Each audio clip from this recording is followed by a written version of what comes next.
Comenzamos con la sesión de hoy. Bueno, en primer lugar, agradeceros a todos participar en esta sesión y esperamos que sea de vuestro interés y- y os sirva para vuestro trabajo diario. En primer lugar, me presento. Soy Irene Eslava, trabajo en el Departamento de Ingeniería y Sostenibilidad de la Asociación de Industria de Navarra. Eh, Voy a estar con vosotros nada brevemente presentándoos el proyecto en el que se enmarca esta sesión y luego os dejaré con mis compañeros Koldo, José Mari y José Luis Zabaleta que intervendrán en los distintos puntos que vamos a tratar durante esta webinar. ¿Mm? Veo que ya hay hay una pregunta que la ha contestado Maite. Vale, sí, gracias Maite. Sí. Os compartiremos la presentación una vez finalizada la webinar y quiero comentaros también que os vamos a pasar una encuesta porque, bueno, para nosotros es muy importante tener vuestro feedback en relación con la formación de hoy y además de vuestro feedback, porque bueno, estas sesiones se van repitiendo y la idea es ir mejorándolas continuamente y además de tener vuestro feedback, como esta sesión está enmarcada dentro de un proyecto europeo, también necesitamos un poquito pues esa valoración vuestra para poder también justificar nuestras actividades y demostrar que hemos efectuado la formación y que vamos continuamente mejorando también. Bueno, dicho esto, a ver si ahora, vale. Bueno, la webinar de hoy se enmarca, como os he comentado, dentro de un proyecto europeo en el que hemos preparado una serie de webinars en distintas temáticas en el entorno de la energía y la de hoy, bueno, pues gira en torno a las auditorías energéticas como herramienta para el ahorro energético en la industria. Los objetivos de la sesión de hoy, bueno, yo muy brevemente os lo he comentado, voy a introducir el proyecto. No, nada, van a ser un par de minutos porque lo importante viene después, en las que Koldo y José Maris otros hablarán del contexto energético y normativo y de la metodología de auditoría energética. Se va a comentar también algo sobre el tema de CAES, de certificados de ahorro. Y finalmente acabará mi compañero José Luis haciendo una breve introducción a lo que es la gestión energética según la norma 50.001, ISO 50.001. Bueno, os comento sobre el proyecto rápidamente. Mm, bueno, este se llama el proyecto, el acrónimo del proyecto es el proyecto AENEAM, cuya última finalidad es acelerar la transición de la industria agroalimentaria hacia un modelo de desarrollo más sostenible, incrementando el ratio de implementación de las medidas de eficiencia energética que se identifican en auditorías energéticas. Entonces, bueno, como veis, el proyecto está focalizado en el ámbito de la energía, en el sector agroalimentario y fundamentalmente en pymes del sector agroalimentario, en industrias pymes del sector agroalimentario, aunque bueno, esta batería de webinars, como tratan sobre el tema energía, y bueno, es un tema transversal que puede ser de interés para cualquier tipo de industria, pues las hemos dejado abiertas a que participéis todos vosotros independientemente del sector del que procedáis. El proyecto, como os digo, sí que está focalizado en la empresa agroalimentaria, industria agroalimentaria concretamente. La duración del proyecto es de 3 años, como podéis ver, y empezamos a trabajar en enero del 24, con lo cual, bueno, pues estamos cercanos a llegar a ese punto medio del proyecto que será en junio. Tiene un proyecto de alrededor de 1,5 millones de euros y está financiado por la Unión Europea por el programa LIFE. En el proyecto participamos 8 socios de 4 países distintos, que somos España, Polonia, Italia y Francia.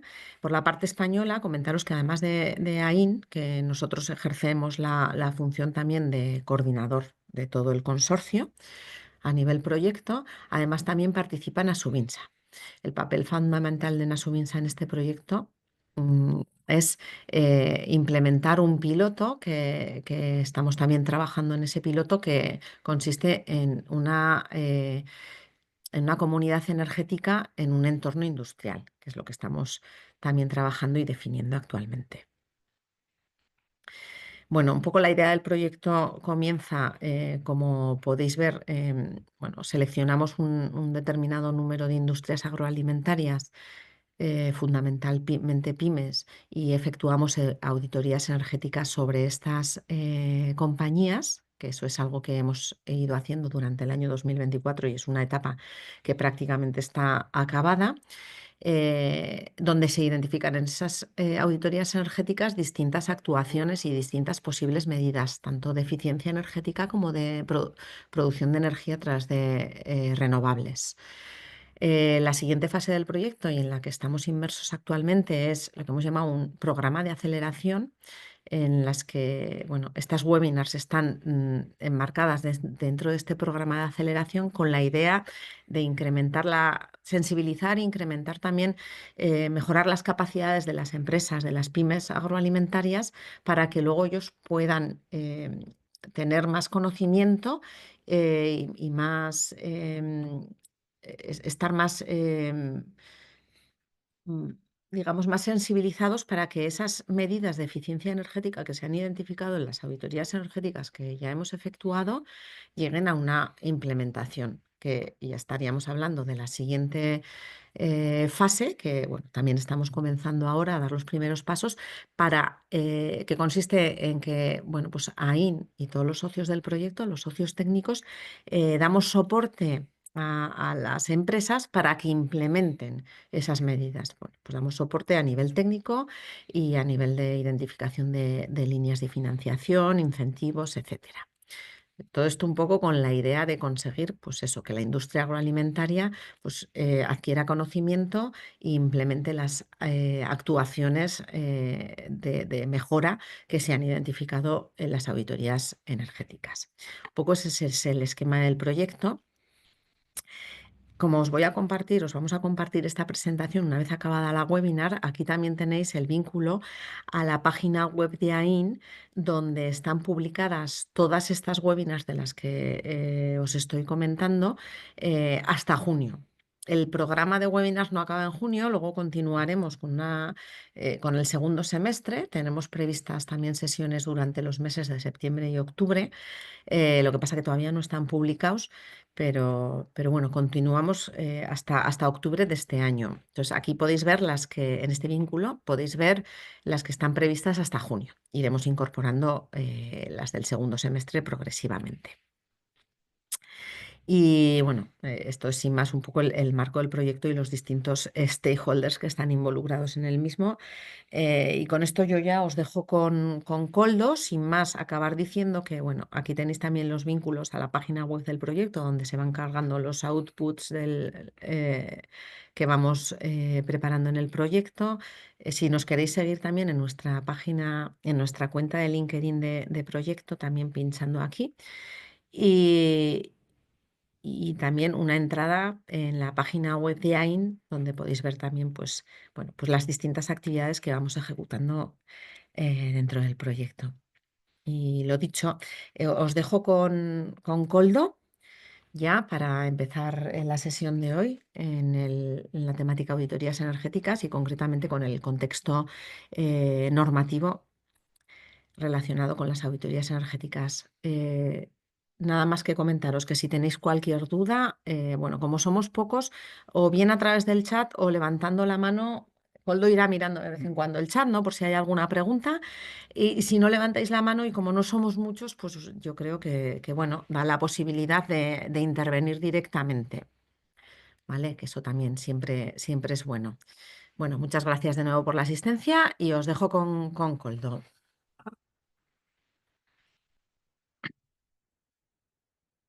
Bueno, como ha comentado mi compañera Irene, ahora vamos a explicar un poquito lo que es la auditoría y la metodología que seguimos nosotros dentro de este proyecto para la realización de la auditoría. Pero antes vamos a comentar un poco el contexto normativo y a qué nos atenemos un poco dentro de lo que es la auditoría energética y qué normas nos dictan un poco qué seguir. Primero de todo, esta es la Directiva Europea del 2012/27, que es la directiva base sobre eficiencia energética en la Unión Europea. que ya empezó a proponer un poco unos propósitos, unos objetivos de eficiencia energética que se pueden cumplir a través de la auditoría energética. La auditoría energética en ese artículo 8, dentro de esta directiva, ya empieza un poco a hablarse de qué es el concepto de auditoría energética, quién debe cumplirlo y un poquito dar unos pequeños datos del concepto de auditoría energética. Aquí en España tenemos el Real Decreto 56/2016 que transpone parcialmente esta directiva en lo referente a una serie de temas. En lo referente a sistemas de acreditación para proveedores de servicios energéticos y auditores energéticos, a la promoción de la eficiencia energética en los procesos productivos y uso de calor y frío, a regímenes sancionadores y a auditorías energéticas, que es en lo que nos vamos a centrar un poco en esta formación. En auditorías energéticas ya establece un poco, quizá el punto que más suele interesar a las empresas y que muchas veces suelen preguntarnos, que es quién debe realizar las auditorías, ¿no? Quién tiene esa obligación de realizarlas y en qué plazos tienen para presentar un poco y para hacer esta realización de la auditoría. Comentan también unas directrices básicas de lo que es una auditoría y un concepto de quién puede realmente realizar la auditoría energética y quién está cualificado para ser auditor energético. Lo primero de todo es esa pregunta de quién tiene que realizar la auditoría energética. Según el Real Decreto, todas aquellas empresas que tengan consideración de gran empresa y no tengan un sistema de gestión energética o ambiental ya implementado, tendrán la obligación de realizar una auditoría energética en el plazo de 9 meses desde que cumple esta condición, desde que son grandes empresas en los últimos 2 años. Es decir, si ya llevamos 2 años o 3 ejercicios siendo gran empresa, estamos obligados a auditar y a realizar la auditoría energética de al menos el 85% del consumo final en el territorio nacional. ¿Esto qué quiere decir? Que si yo tengo una empresa con 4 localizaciones, y en una de ellas, por ejemplo, es una pequeña oficina con un 5% del consumo, con realizar la auditoría energética en el resto de los emplazamientos sería suficiente. Pero lo que sí tendremos que hacer es hacer una auditoría individual de cada uno de los sitios. Y lo mismo ocurre si con una de los emplazamientos ya tengo ese 85%, supero ese 85%, a pesar de que luego tenga 4 o 5 emplazamientos diferentes, pequeñas oficinas por España, no tengo que realizar esa auditoría. Yo lo que tengo que cubrir es al menos el 85% del consumo. Eso si lo cumplo con una, dos o las empresas que haga falta, los emplazamientos que haga falta, ya será suficiente. Luego, los contenidos básicos que tiene que tener una auditoría energética es que deben contener los datos actualizados, medidos y verificables. ¿Esto qué quiere decir? Que yo voy a estudiar y voy a hacer la auditoría energética en un año, entonces necesito los datos que estén más o menos actualizados. No me van a valer los datos ahora mismo del 2016, por ejemplo. Tendré que tener unos datos, ya puede ser del 2024, si voy a estudiar un año completo, no hace falta que sea justo del mes en el que estamos. Depende de que vayamos a estudiar, pues necesitaremos unos datos un poco previos al momento en el que nos encontramos y que sean medidos y verificables. Deberá ser un examen pormenorizado del perfil de consumo de energía. Esto quiere decir que yo tengo que estudiar todo mi perfil de consumo. Es decir, no me vale con consumo principalmente electricidad, vamos a estudiar dónde viene esa electricidad y a dónde va. Necesito estudiar todo lo que es mi empresa. Si tengo un poco de consumo de gas natural, pues la estudiaremos. Si uso algo de propano, si tengo una pequeña caldera de biomasa, pues necesitamos un poco que ese estudio sea completo del perfil, para hacer un perfil completo del consumo de la energía. Tiene que ser representativo del rendimiento energético global. No me va a valer con estudiar una parte de mi proceso, tengo que ser completo, porque esto nos va a permitir también identificar cualquier tipo de medida de eficiencia energética que tengamos. Dentro de las propias auditorías, uno de los puntos clave y uno de los puntos quizás más importantes y que más útiles son para las empresas es esas medidas de eficiencia que se vayan a proponer dentro de la auditoría energética. Y esas medidas de eficiencia tienen que venir desarrolladas y justificadas, o tienen que estar explicadas cuál es la medida y cómo son los ahorros que yo voy a encontrar. Esos cálculos tienen que estar perfectamente detallados y justificados. Ya cálculos no solo del ahorro económico que voy a tener, sino también energético. Y en esos ahorros energéticos y económicos que yo voy a obtener, tengo que indicar bien la rentabilidad que voy a obtener de esa propuesta. Estas propuestas son simplemente propuestas que estén dentro del informe, no requiere, o sea, no es de obligado cumplimiento la realización de esas medidas. Son simplemente unas propuestas que ya dentro de cada empresa se deciden si quieren o no realizarlas. A la hora de registrar estas auditorías energéticas, sobre todo si es de obligado cumplimiento y tenemos que registrarla, depende de cada comunidad autónoma, se pide unos datos u otros. La mayoría de veces se piden unos anexos donde se rellenan pues, un poco los consumos, las emisiones, las medidas que se han propuesto en ese informe, pero no hay que registrar el informe. Simplemente es rellenar unos anexos. Por tanto, es importante que mientras esté en vigor esta auditoría se conserve el informe, ya sea en papel o online, pero conservar esa auditoría energética siempre que esté en vigor. Cuando ya se actualice, pues no será necesario seguir conservándola. Y por último, lo que nos indica un poco el Real Decreto es quién tiene o quién está cualificado para ser auditor energético. Un auditor energético no tiene por qué ser externo, o sea, no tiene que venir de otra empresa. Puede realizar la auditoría energética una persona que sea de la propia empresa, siempre que pertenezca a un departamento de control interno, o sea, que no tenga una relación directa con las actividades auditadas. Para ser auditor energético, ya sea externo o interno, tienen que cumplir siempre las mismas condiciones, que es estar cualificado con una de las siguientes criterios que vamos a nombrar ahora. Tiene que disponer de un grado máster en el que se impartan conocimientos básicos de energía e instalaciones, de procesos industriales, de contabilidad energética y técnicas de ahorro energético y equipos de medida y toma de datos, o un título de formación profesional o certificado de profesionalidad cuyo ámbito competencial sea las auditorías energéticas, la energía en general, o tener reconocida una competencia profesional adquirida por experiencia laboral en el entorno de las auditorías energéticas. Esto es el Real Decreto que a día de hoy sigue vigente y que, estamos cumpliendo en la actualidad, pero recientemente esa directiva que hemos visto antes, del 2012, ha sido actualizada por esta nueva directiva, la 1791 en 2023, que ya cambia un poco los criterios de empresas que deben de ser auditadas. O sea, actualmente sigue en vigor la del Real Decreto, que indica que las grandes empresas deben realizar una auditoría, pero en el momento en el que se transponga esta nueva directiva, ya va a cambiar esa consideración. Ya nos apartamos un poco de esa consideración de gran empresa o pyme y nos centramos únicamente en los consumos. Si mi empresa tiene un consumo superior a 2,77 gigavatios hora de media los últimos 3 años, tendré y estaré obligado a realizar una auditoría energética. Más adelante vamos a ver, cuando venga mi compañero, veremos un poco la ISO 50001, pero que sepáis que en esta nueva directiva, aparte de estos consumos superiores a 2,77 que tienen que cumplir una auditoría, todas las empresas que tengan consumos superiores a 26,5 gigavatios hora también tendrán que tener un sistema de gestión energética implementado. No será suficiente con realizar la auditoría. En esta directiva ya indica una fecha, un plazo máximo para las empresas para ser auditada, que es el 11 de octubre del 26. Esta directiva aún no ha sido traspuesta, pero sí que ha salido recientemente, durante el mes de marzo, ha salido a consulta aquí en España. Por lo tanto, ya se está trabajando en esa nueva transposición. A falta de la transposición definitiva, lo que tenemos es una recomendación de la Unión Europea del 2024, que lo que indica es que en el plazo de un año desde que se publique esa transposición, ese es el plazo que tendremos para realizar la auditoría. Es decir, que si sale en octubre del 25, pues tendremos plazo hasta octubre del 26. Para todas aquellas empresas que ahora mismo no cumplan este criterio, pero que cumplan en un futuro, pues tendremos igualmente el mismo plazo. En el momento en el que ya llevemos de media los últimos 3 años esos consumos superiores a 2,77, pues tendremos un año de plazo para realizar la auditoría.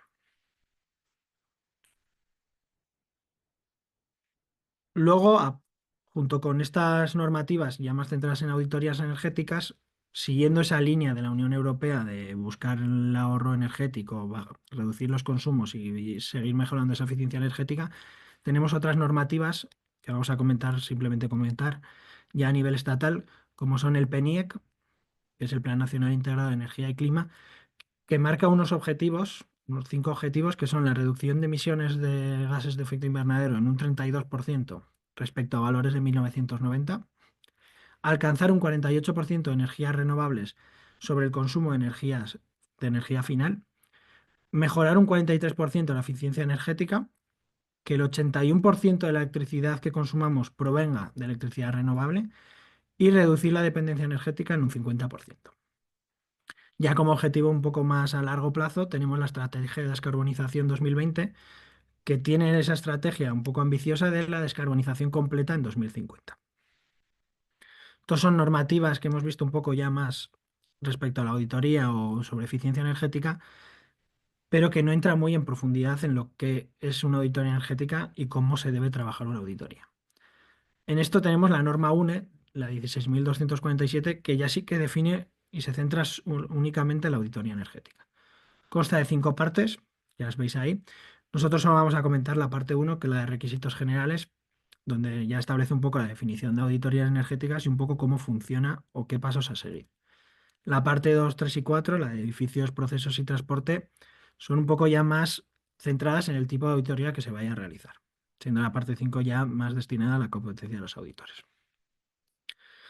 Lo primero de todo es también definir qué es una auditoría energética. La norma lo define como la inspección y análisis sistemáticos del uso y consumo de energía en un emplazamiento, edificio, sistema u organización, con el objetivo de identificar e informar acerca de los flujos de energía y del potencial de mejora de la eficiencia energética.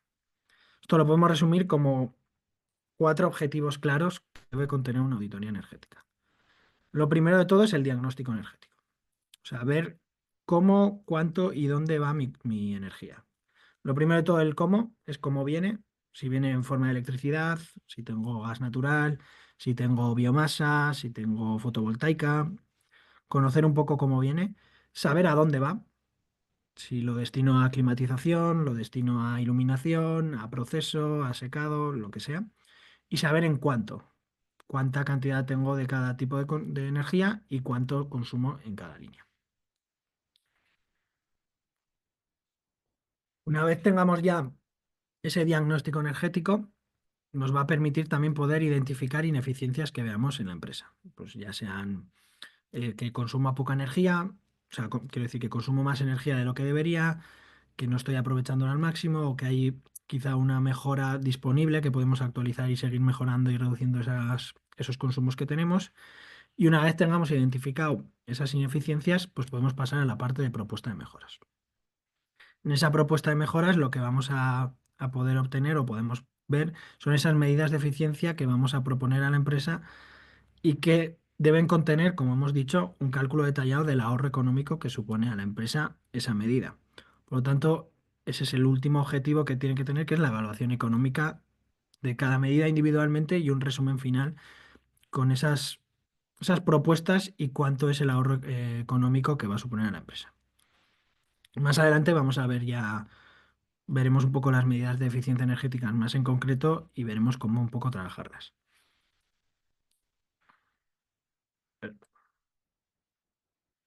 Vale.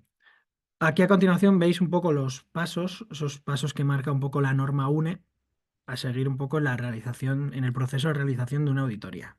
Primero de todo, el principio obviamente es ese contacto preliminar, esa reunión inicial, donde ver un poco entre el auditor y la empresa auditada cómo vamos a trabajar en esta auditoría. Lo primero de todo es acordar un poco esas necesidades y expectativas de la auditoría y cuál es el alcance y el nivel de detalle al que queremos entrar.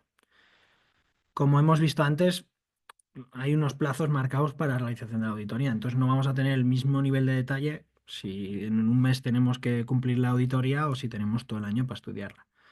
También cuanto más nivel de detalle queramos tener o queramos entrar en más nivel de detalle, también vamos a necesitar más datos. Al final en la auditoría podemos entrar en el detalle que queramos y podemos ir al detalle a cualquier cosa, pero es muy complejo obtener esos datos o poder analizar. Tampoco tenemos que igual ir al nivel de detalle en todos los procesos igual. Igual queremos estudiar una parte en concreto, por ejemplo, tenemos una propuesta, nos han hecho una propuesta y queremos mejorar este proceso. Pues en ese proceso igual nos centramos un poco más y el resto no entramos tan en detalle. Estos son temas que vamos a ir un poco acordando para luego empezar ya la auditoría y pedir los datos que sean necesarios. Cuando tengamos ya ese contacto preliminar un poco establecido, ya habremos visto cuál es el nivel de detalle al que queremos profundizar y también saber por qué queremos hacer esa auditoría, si es por cumplimiento del Real Decreto o porque queremos mejorar algo o queremos eso, seguir mejorando en la eficiencia energética y en propuestas. Eso también va a cambiar un poco cómo se vaya a desarrollar la auditoría. Cuando tengamos esto, pasemos a esa reunión inicial que ya será más para acordar un poco aspectos prácticos de la auditoría, como puede ser, pues, cuándo se va a hacer la visita, cómo se va a hacer la visita. Cada empresa tiene su sistema de seguridad, su sistema de higiene, pues si necesito cascos, necesito bata. Cada empresa funciona de una forma. Entonces ya es más acordar esos aspectos más prácticos. También quién va a ser la persona encargada de, por parte de la empresa auditada de recopilar toda esta información, quién va a ser el responsable el día de la visita, con quién vamos a juntarnos, un poco acordar esos aspectos. Y ya pasaremos a lo que es la recopilación de datos. Esta recopilación de datos dependerá un poco del nivel de detalle al que queramos ir, pero a nivel general lo que vamos a intentar analizar o lo que se va a pedir es una descripción básica de la empresa, unos datos básicos de la empresa, pues la descripción del proceso y un diagrama de bloques, por ejemplo, unos datos básicos como puede ser el régimen de funcionamiento.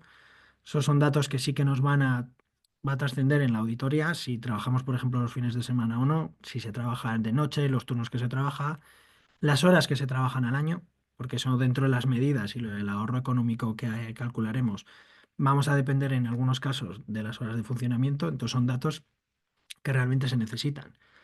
Una distribución también de la producción. Veremos un poco más adelante en los indicadores que depende de la empresa, cambiará la unidad, pero generalmente lo que se va a pedir es la forma que se tenga cada empresa de medir su producción. Si yo tengo una bodega, pues mediré ya sea en lotes de botellas o mediré en hectolitros. Una empresa de producto alimenticio, pues igual mide en toneladas de producto final, pues pedir un poco esa distribución para luego analizarla ya más en detalle. Se pedirán también un listado de equipos. Ya sabemos que en empresas, sobre todo empresas grandes, hay 1000 equipos, entonces es muy difícil que tengáis todos los datos, todos los equipos registrados, con cuánto consumen, sobre todo si no se ha hecho desde el principio. Por eso ahí venía también parte lo del nivel de detalle que queramos dar. Si vamos a pedir mucho nivel de detalle, pues necesitaremos el listado completo. Si no, un listado de los principales consumidores, pues ya es suficiente para poder quizá analizar, empezar a analizar ya un poco más los datos que tengamos de la empresa y hacer ese análisis energético. Luego unos datos históricos sobre consumos energéticos. Pues por ejemplo las facturas. Las facturas son siempre indispensables y son importantes ya no solo por ver los consumos energéticos y ver cuánto consume cada mes o cuánto es el consumo total al año de esa energía, ya sea de electricidad o de gas o gasoil o biomasa incluso, la recepción de materia, sino también para ver qué tipo de tarifas tiene la empresa contratada, cuánto está pagando, si realmente está pagando de forma adecuada o no, porque dentro de una propia auditoría se busca esas medidas de eficiencia energética y seguir mejorando, pero hay medidas que van a ser simplemente ahorro económico, que no suponga una medida de eficiencia energética, pero igual la empresa está pagando de más por algo y es una medida y se va a analizar eso. No solo se va a buscar esa eficiencia energética. Con estos datos también viene bien complementarlos con datos más de mediciones, como puede ser una curva cuarto horaria. Si no se expone una curva cuarto horaria, pues una curva horaria, por ejemplo, en su defecto, pero ya medidas más puntuales de lo que se está consumiendo más al detalle, no un valor al mes. Lo mismo ocurre con el resto. Si se tienen mediciones de gas natural, pues mejor. Si se tienen ya no solo la cuarta horaria, sino mediciones por líneas de cuánto se consume en cada zona o cuánto va destinado a iluminación, pues también serán todos los datos que se tengan, pues van a hacer que la auditoría sea más completa. Y luego, pues variables un poco relevantes que pueda dar la empresa. Como he dicho, cualquier dato que se tenga, mejor. Si, por ejemplo, ha venido una empresa y les ha propuesto una fotovoltaica. Pues podemos meterlas dentro de la auditoría si se quiere analizar y ver si realmente la propuesta esa que se ha hecho de fotovoltaica es realmente los datos que ponen. Entonces se pueden incluir dentro y analizarla. O se pretende cambiar algo, pero no sabemos muy bien cómo hacerlo. Pues eso se comenta al auditor energético y también se puede un poco estudiar más lo que es en profundidad ese cambio que se quiere y por qué se quiere hacer ese cambio. Si se han hecho auditorías en el pasado, pues también vienen bien porque van a complementar más y van a dar más empaque a la auditoría. Cuando tengamos ya esta recopilación de datos y ya hayamos trabajado un poco con los datos que tengamos, pues pasaremos un poco a ese plan de medición, que es simplemente pues definir qué se va a medir y cómo se va a medir, y a los métodos de muestreo, que es cuando tengamos mucha información, pues definir entre el auditor y la persona encargada de la auditoría por parte de la empresa qué muestras son representativas de la información. Cuando ya tengamos todo esto, pasaremos al trabajo de campo. Esto consiste en realizar la visita y hacer las mediciones. Nosotros lo que sí recomendamos es que previo a este trabajo de campo, al realizar esta visita, ya se tenga toda la información recopilada y se haya trabajado, se haya hecho un análisis, se haya estudiado al detalle todos los datos, porque esto nos va a permitir sacar conclusiones o quizá dudas, datos que no nos encajen y que podamos verlo el día de la visita, ya no solo viendo un poco cómo se trabaja en la empresa, sino en con la propia reunión con la persona encargada por parte de la empresa. Ellos son los primeros, sois vosotros las empresas los primeros que sabéis cómo funciona vuestra empresa.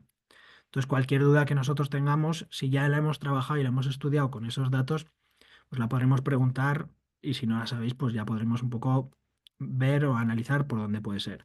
Por ejemplo, es tan simple como igual en marzo he tenido una bajada de producción, que no viene a cuento de nada, viendo la energía no restaca y pues vamos un poco, vemos allí, igual vosotros nos decís, no, es que en marzo pues hubo una máquina que paró, entonces paró la producción y seguimos consumiendo energía, pero no, pues tuvimos una baja de producción. Es tan simple como eso. Un poco que ese día de la visita, pues ya haya algo más de trabajo realizado por parte del auditor energético. Y también mostrar un poco a la persona, a la empresa que está siendo auditada, un poco ese trabajo que se ha hecho y las conclusiones que se tienen. Una vez ya hemos hecho un poco esta reunión para explicar también lo que es una auditoría, porque por mucho que en el contacto preliminar expliquemos lo que se va a hacer, hasta que no ves un poco más desarrollado la auditoría, igual no tienes claro qué vamos a estudiar. Entonces, después de esta reunión ya pasaríamos a lo que es la propia visita. Yo en las visitas se recomienda ver todo, no solo lo que es el propio proceso, pues vemos un poco también todas las instalaciones que consumen energía o que transformen energía, ir al transformador si tienen, si no, si tienen un cuadro de baja tensión, pues también ver un poco la cometida de gas natural o el depósito que tengan de propano o de gasoil o el silo de almacenamiento de si tienen biomasa o la propia fotovoltaica. Un poco ver eso, esas instalaciones receptoras de energía.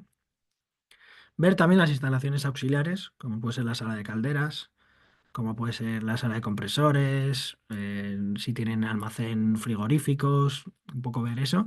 Y luego ya ver un poco el proceso, ver un poco todo lo que consume energía y todo lo que se hace en el proceso. Por eso es bueno tener un poco los datos del diagrama de producción para saber qué se hace en esa empresa. Pues ver un poco dónde llega la materia, cómo se almacena y cómo ya se transforma hasta el producto final. O sea, un poco ver todo. Y si ya con los datos tenemos algún dato que nos descuadra o algo que veamos que se puede mejorar, pues ya verlo más en detalle. Y obviamente, pues realizar las mediciones. Las mediciones yo recomiendo que las haga personal de la propia empresa. O sea, un auditor energético está cualificado a hacer esas mediciones y va a hacer mediciones que sepa. Pero al final los que más conocéis vuestros equipos sois vosotros, entonces si la visita se hace, por ejemplo, con el de mantenimiento, él va a conocer perfectamente el equipo y es mejor si hace la medición. Cuando ya tengamos un poco todo esto trabajado, también en el trabajo de campo ya se va a empezar un poco a ver cuáles son las medidas que se van a proponer de eficiencia energética, pues pasaremos a hacer el análisis. Ya un análisis completo con el preinforme que teníamos, ya complementado con cualquier duda que hayamos resuelto el propio día de la visita o con datos que se van a pedir el día de la visita para un poco completar todo. Y pasaremos a ese análisis con el balance y desglose energético, un poco los indicadores de desempeño energético y esas medidas de eficiencia energética que se van a proponer. Ya vamos a ver un poco más en detalle ahora cómo es cada parte y cómo vamos a un poco analizar cada cosa. Y todo esto ya plasmarlo al informe y presentarlo en una reunión final. En este informe vuelvo a decir que es indispensable que todas las medidas de eficiencia energética estén reflejadas y que estén reflejadas con cálculos detallados de tanto el ahorro energético como el ahorro económico y el valor de rendimiento, de rentabilidad. El valor de rentabilidad también es otra cosa que está bien tratar con la propia empresa porque cada empresa funciona de una forma. Hay gente que quien necesita el valor de van para saber si una medida o no la van a hacer y otro el periodo de retorno. Si igual hay empresas que si más de 5 años no lo voy a hacer. Ya está. Entonces ya a la hora de calcular esa rentabilidad pues la hacemos un poco más con lo que ellos necesitan. Ya hemos visto un poco ahora con esto lo que dicta un poco la norma UNE y vamos a entrar ya un poco más en lo que es la metodología que nosotros seguimos. Esta es la metodología que hemos también desarrollado para el proyecto AENEAM y que se basa también un poco en lo que hemos visto en la norma UNE. O sea, sigo un poco las indicaciones de la norma UNE. Pues lo primero de todo, una introducción breve de por qué se realiza esa auditoría, de qué empresa va a realizar la auditoría y unos datos generales de la empresa. Estos son los datos que hemos comentado antes, pues un poco el diagrama de bloques con su descripción del proceso, unos datos básicos que veremos un poco más adelante y simplemente pues datos generales. El punto 3 ya es el de consumos energéticos, que aquí vamos a analizar un poco el cómo me viene la energía, de dónde me viene. Y con estos 3 puntos ya es con donde completaríamos un poco ese preinforme. Vamos a entrar ya más en detalle ahora de en qué consiste esos puntos. Luego el punto 4 tendremos información que nos ha ido pidiendo, pero es más ya destinado a lo que hemos visto en la propia visita, esas instalaciones energéticas, esa distribución de los principales puntos de consumo, que es un poco el dónde y cuánto se me va mi energía, a dónde va y cuánto consumo. Un poco hace esa distribución por zonas, un poco de si climatización, si iluminación, si proceso. Y pasaremos ya al punto estrella, pues quizás el más importante, que es esas medidas de eficiencia energética. Nosotros completamos un poco el informe con un punto de descarbonización, que ahora mismo ha cobrado aún más importancia, que al final la descarbonización es ese ahorro de emisiones que está buscando también la Unión Europea y que muchas normativas van un poco destinadas a esto. Aprovechamos todas las medidas de eficiencia energética que se proponen para calcular esa reducción de emisiones que supone cada medida. También cuánto es la huella de carbono que tiene la empresa. Lo hacemos un poco de forma general, un poco amplia, porque al final el cálculo de huella de carbono es algo mucho más complejo y requería más tiempo que lo que se destina en esta auditoría, pero un poco ver en alcance uno y alcance 2 cuánto consumimos, cuánto emitimos como empresa. Y el punto 8 un poco de financiación para complementar un poco y para ayudar quizás esas medidas de eficiencia energética, que la rentabilidad no es muy buena, pues qué ayudas hay disponibles ahora mismo o actualmente para complementar, quizá aprovechar un poco y bajar esa rentabilidad. O sea, mejorar esa rentabilidad de las medidas. Y un resumen final ya con todas las medidas propuestas y sus cálculos. Los datos generales que os comentábamos, pues solemos pedir muchas veces una tabla como la que veis a la izquierda, es una tabla un poco genérica que son datos básicos como el nombre, la dirección, la ciudad de la empresa y esa persona de contacto con un teléfono para recordar quién fue la persona que se encargó por parte de la empresa de esta auditoría. También os viene bien a vosotros cuando tengáis el informe saber quién fue el encargado de realizar esta auditoría y quién fue el que supervisó todo. Un CNAE para saber un poco el sector de actividad y ya datos más generales que vamos a obtener nosotros de lo que os hemos pedido, como es el consumo anual de energía. Sumaremos todos vuestros consumos y los reflejaremos ahí. Y el coste anual, para ver cuánto es vuestro coste total únicamente por la energía. Y cuando decimos pues una descripción del proceso productivo o un diagrama de bloques, es algo tan simple como lo de la derecha. O sea, no necesitamos un diagrama en profundidad o una descripción en profundidad de lo que se hace, simplemente para complementar un poco la auditoría y saber un poco de qué se trata la auditoría. O sea, la auditoría, perdón, vuestra empresa. Un poco ver qué procesos se llevan a cabo y estar un poco ya más destinados a esos procesos cuando se hagan las medidas de propuesta energética. El último punto de datos es quizá el que más interesante y en el que más conclusiones ya podemos sacar, que es el de la producción mensual. Nosotros obtenemos, en función de la unidad, una gráfica como la que veis y es lo que vamos a empezar ya a analizar un poco más en detalle. Por ejemplo, esta gráfica, lo que se ve es que es más o menos lineal, tiene consumos muy constantes que bajan un poco en los meses de agosto y diciembre. Pues, por ejemplo, nosotros si tenemos esta gráfica, podemos suponer que igual en agosto y diciembre, que son meses de vacaciones, pues lo que ha habido es eso, una baja de producción simplemente porque se ha cerrado o porque no se ha trabajado tanto. Pero pueden ser otras las razones por las que hay esta bajada. Entonces, esas suposiciones que nosotros hagamos con este preinforme es lo que vamos a complementar luego el día de la visita. También depende un poco de cada empresa. Hay empresas, por ejemplo, nosotros hemos hecho auditorías energéticas a bodegas. Las bodegas trabajan 2 meses. Tendrán producción igual en noviembre, tendrán en septiembre algo, principalmente en octubre. Entonces, hacer un diagrama de producción bueno, un diagrama, una gráfica de producción anual no tiene tanto sentido porque no vamos a ver nada, no vamos a ver la evolución ni vamos a ver nada. Entonces ahí igual sí que es más interesante compararlo con gráficas de años anteriores. Poner desde el 20 al 23, ver cómo va evolucionando y ver un poco ya más esa evolución año tras año.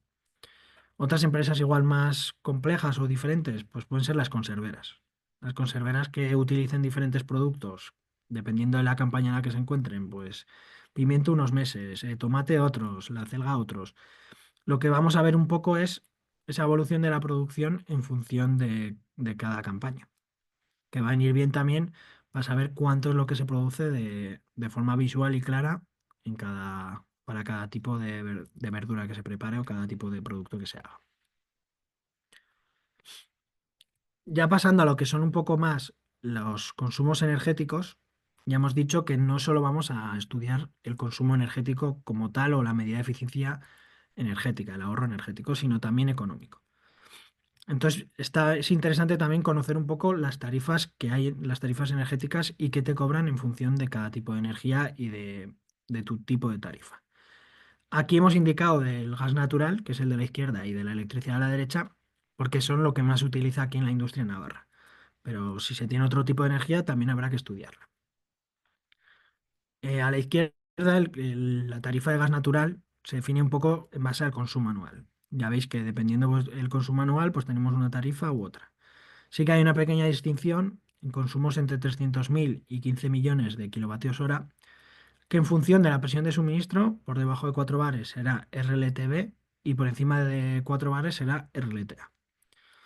Esto no lo vamos a poder cambiar ni vamos a poder hacer un estudio porque al final la tarifa es los consumos que se tengan, pero sí que es interesante saber qué tarifa tengo porque en función de qué tipo de tarifa yo voy a tener un coste fijo. Tanto la gas natural como la electricidad que ahora vamos a ver, tiene un coste fijo en función de la tarifa que se tenga. Para el caso eléctrico, ya no depende del consumo, sino viene del nivel de tensión. Si viene en baja tensión, será seguramente un 3.0 y si está por encima, será una 6 punto. Ya en función del nivel de tensión, será una 6.1 o hasta una 6.4. Lo que es interesante aquí es ver esos costes que suponen ese término de potencia en función de mi grupo tarifario. Yo en mi factura de electricidad me va a venir lo que me cuesta la energía, me van a venir una serie de costes, que vamos a ver ahora un poco, y me va a venir el término de potencia. El término de potencia va a ser la potencia contratada que yo tenga multiplicada por ese término que vemos. Si, por ejemplo, yo tengo contratado 600 kilovatios en los 6 periodos, pues en el periodo, y soy del grupo tarifario 6.1, tengo una tarifa 6.1, lo que me van a cobrar a mí de término de potencia al año va a ser esos 600 kilovatios por 28,7918 en el periodo 1, por 15 en el periodo 2, o sea, la suma de esos 6 periodos es lo que me van a mí a cobrar por el término de potencia. Los periodos, vemos aquí un poco, os explico un poco brevemente, se distribuyen un poco en función en el momento en el que estemos. De forma general, el periodo 6 está todos los meses y luego hay otros dos periodos que se aplican en cada mes. En el caso del periodo 6, que es el periodo más barato, que lo podemos ver aquí, los periodos 6 son más baratos y el periodo 1 es el más caro a nivel de potencia. Y generalmente ha sido así. Ahora sí que es verdad que a nivel energético, ya con toda la generación que hay de energías renovables, está cambiando un poco esto. Por ejemplo, en julio, el periodo 2 y el periodo 1, que son los periodos caros, ya la energía no es tan cara porque están en funcionamiento las fotovoltaicas. Pero luego ahora vamos a ver un poco más en detalle eso. Pero a nivel de potencia sí que sigue siendo el periodo 1 es el más caro y el periodo 6 el más barato. El periodo 6 es el que comprende todas las noches, o sea, de 12 de la noche a 8 de la mañana, durante todos los meses, más sábados, domingos y festivos, independientemente del mes que sea. Y el resto de periodos es como veis, dependiendo del mes en el que estemos y en la hora que sea, pues estaremos en un periodo u otro. Para ver un poco más, o sea, ahora esto es ya más a término de energía, o sea, de potencia, ahora os compartiremos una herramienta que nosotros utilizamos para un poco calcular ya más el término, o sea, el precio que se os cobra por energía. Primero vamos a ver un poco el de gas natural, de dónde viene un poco ese precio que se paga. Antiguamente se solía usar el Brent como mercado de referencia a la hora de saber el precio del gas natural. Se indexaba el gas natural a un Brent, que es un mercado de referencia del petróleo, o a mercados más de gasóleo. Vemos esa gráfica de la izquierda, es la evolución que ha seguido el Brent desde el 2003 hasta el 22. Y viene bien esta gráfica para ver cómo en 2020-2021, que fue cuando con el estallido de la guerra de Ucrania, el precio del gas natural se disparó.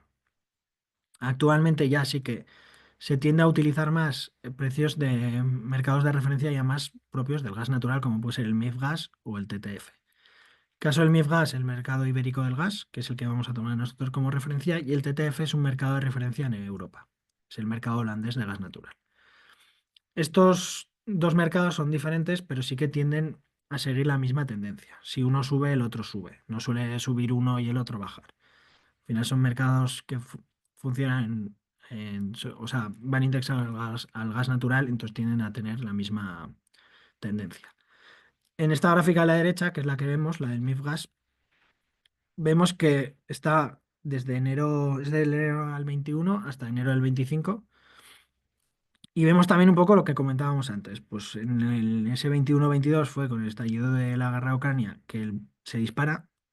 Se venía pagando estadísticamente 20 euros el megavatio hora y pasa casi hasta los 180. O sea, se multiplica casi por 10, por 9 es lo que sube el precio. Y ya estamos viendo una tendencia recientemente que se estabiliza un poco más y parece que vuelve a mercados, o sea, a precios un poco previos al estallido de la guerra. Lo que sí, esta gráfica, de haber un pico tan alto, sí que engaña un poco porque parece que estamos volviendo a lo que se pagaba antes, pero realmente enero de este año se cerró a casi 50 euros el megavatio hora. O sea, es más del doble de lo que se venía pagando antes. Pero sí que parece que ahora se estabiliza un poco más en ese entorno entre los 40 y 60 euros. En cuanto a lo eléctrico, os voy a compartir una Excel que usamos nosotros,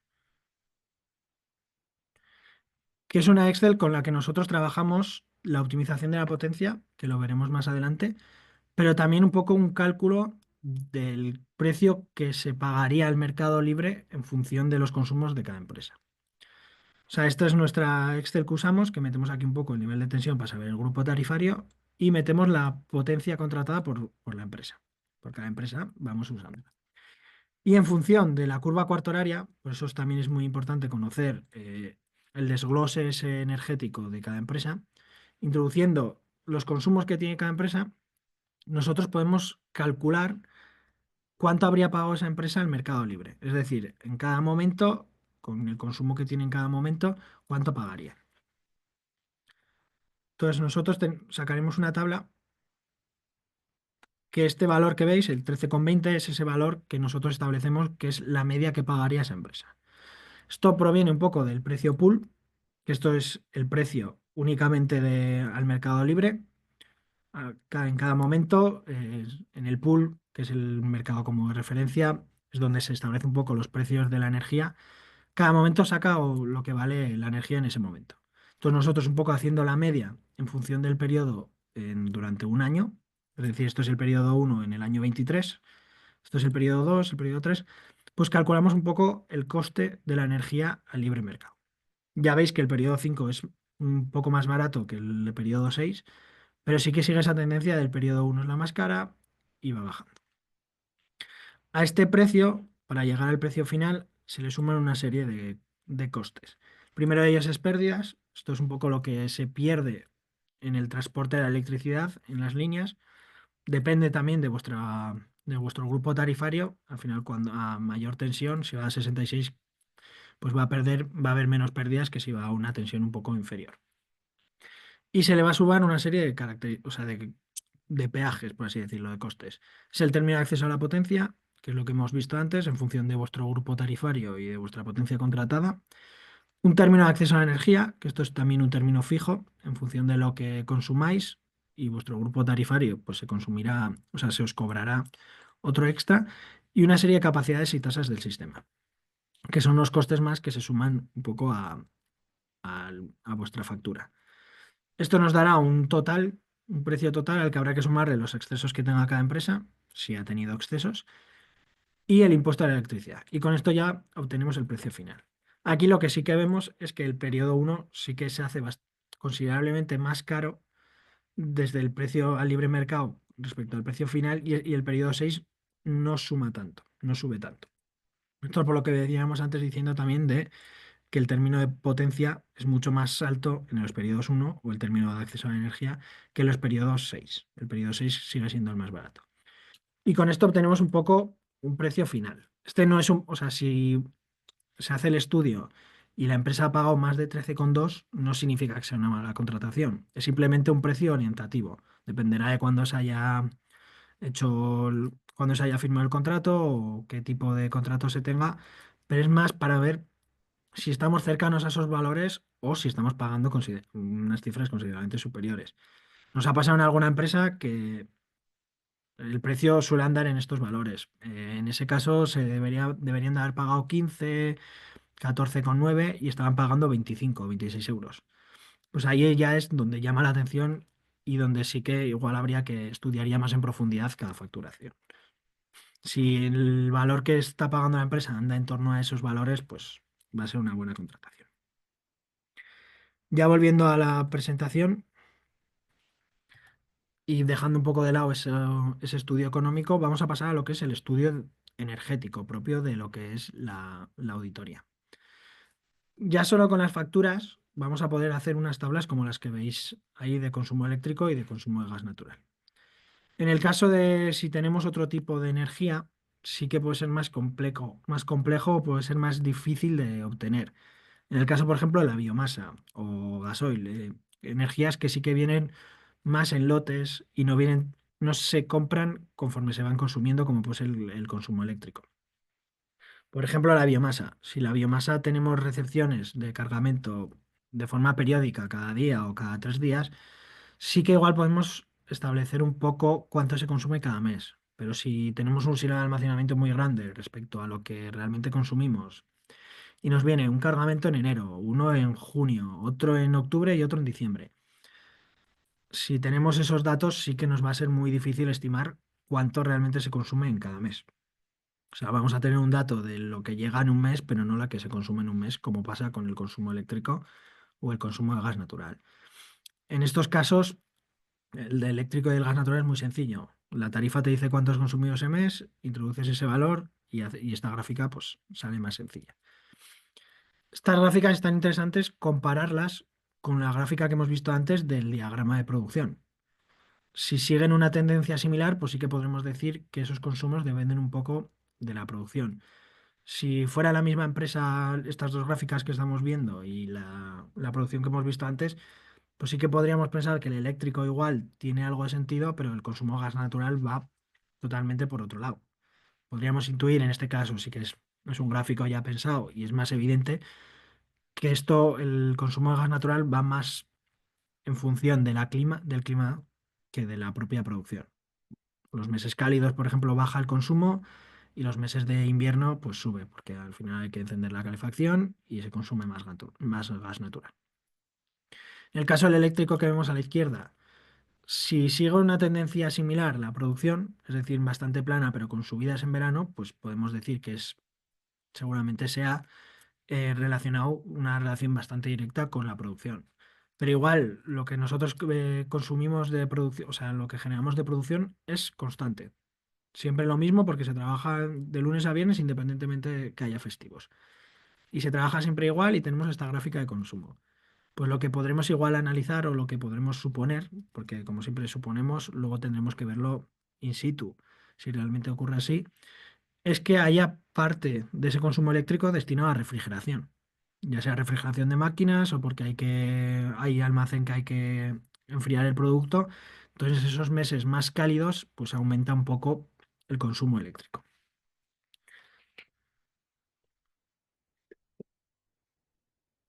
Estos son análisis que vamos a hacer un poco ya más generales, porque es a nivel mensual y no vemos tanto en detalle. Pero también es bueno poder complementar esta información con análisis ya más semanales, una curva semanal, por ejemplo. Si tenemos datos, como hemos comentado antes, de la curva cuarta horaria, es muy sencillo. En el caso del gas natural, o tenemos mediciones de cuánto se consume en cada proceso y cuánto consume al momento, o es muy difícil hacer esa curva semanal de consumo de gas natural. Pero en el caso del consumo eléctrico, con esa curva semanal vamos a poder obtener más información que complementar en esta auditoría. Uy, perdón. Por ejemplo, si trabajan de lunes a viernes y los fines de semana paran, veremos cuánto es esa bajada respecto a la producción o a al consumo eléctrico normal respecto al fin de semana. Para comparar un poco ese consumo residual que podemos tener un fin de semana, si es adecuado o no. Si estamos consumiendo casi lo mismo que cuando trabajamos, es que estamos dejando máquinas encendidas, que estamos dejando que hay un consumo que realmente no estamos aprovechando. También puede ser que gran parte de nuestro consumo es un almacén frigorífico. Entonces el producto, aunque se esté trabajando o no, tiene que mantenerse frío. Entonces ahí no vamos a poder ahorrar nada. Pero si realmente no es ese nuestro caso, tendremos que notar que ese fin de semana, que durante el fin de semana hay esa bajada de consumos. Lo mismo si no se trabaja de noche o si se hacen turnos en el que se para la producción. Por ejemplo, si mi empresa de 2 a 3 no trabaja, se hace una parada general y no se trabaja y las máquinas tienen que estar paradas. Y yo veo que el consumo de 2 a 3 no baja. Pues ahí tendremos que ver bien qué está pasando, si no se están parando las máquinas como se debería, si se deja todo encendido o qué está pasando. Entonces esa curva semanal ya me permite más ver en detalle cuál es mi consumo diario. Veré también eso, mis picos, cuántos, hasta dónde llego, cuál es mi consumo bajo. Por eso es importante también elegir una semana adecuada, una semana que sea representativa del consumo. Esto también nos va a venir bien el día de la visita, o sea, hacer la visita en un momento en el que estemos en pleno funcionamiento, no hacerla un día de diciembre en el que está todo parado porque no hay nadie trabajando. O sea, lo bueno es hacer esa visita el día en el que esté todo encendido o lo máximo encendido. Y luego, con este análisis energético y comparándolo un poco con la producción que tenemos, tendremos los indicadores energéticos. Esto es uno de los conceptos más importantes, sobre todo a la hora de introducir la ISO 50001, que luego más adelante veremos, porque es un indicador ya que nos va a permitir ver nuestra evolución o ver la evolución de la empresa a nivel de eficiencia energética. O sea, yo puedo compararme con 2020, esta auditoría que he hecho en el 24, y decir, pues mira, he reducido mi consumo, pero si ha reducido también mi producción, realmente no he logrado una eficiencia energética. O al contrario, igual he introducido unas mejoras de eficiencia energéticas y consumo más, pero también puede ser porque estoy produciendo realmente mucho más. Entonces, este indicador, que tiene en cuenta un poco esa electricidad consumida en función del producto, nos va a permitir ver más en detalle si la evolución es correcta o si realmente estoy cada vez consumiendo menos. A la derecha tenéis una tabla que habla un poco de, dependiendo del tipo de empresa, pues diferentes indicadores. Esto es una decisión ejecutiva de la Unión Europea centrada en el sector agro. Entonces ya veis que en función del tipo de subsector, pues cada uno tiene un indicador. Generalmente es megavatio hora por tonelada de producto final. En caso de bebida, pues hectolitro del producto final.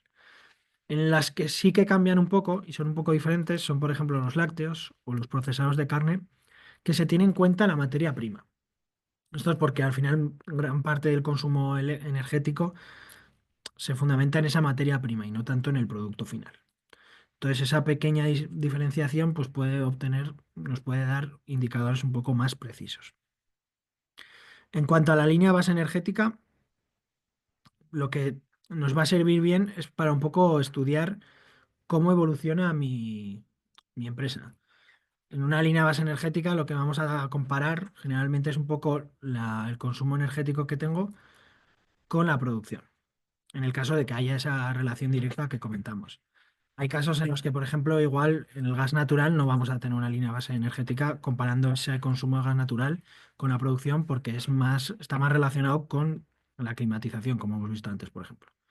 Entonces, otra posibilidad que podemos hacer es cuando no tengamos una relación tan directa entre el consumo y una variable, como puede ser la producción o la climatización, es tener en cuenta esas dos variables y sobre todo si depende tanto de climatización como de producción y poder calcular un poco si realmente existe esa precisión, esa exactitud entre mi consumo y mis variables o de qué depende ese consumo.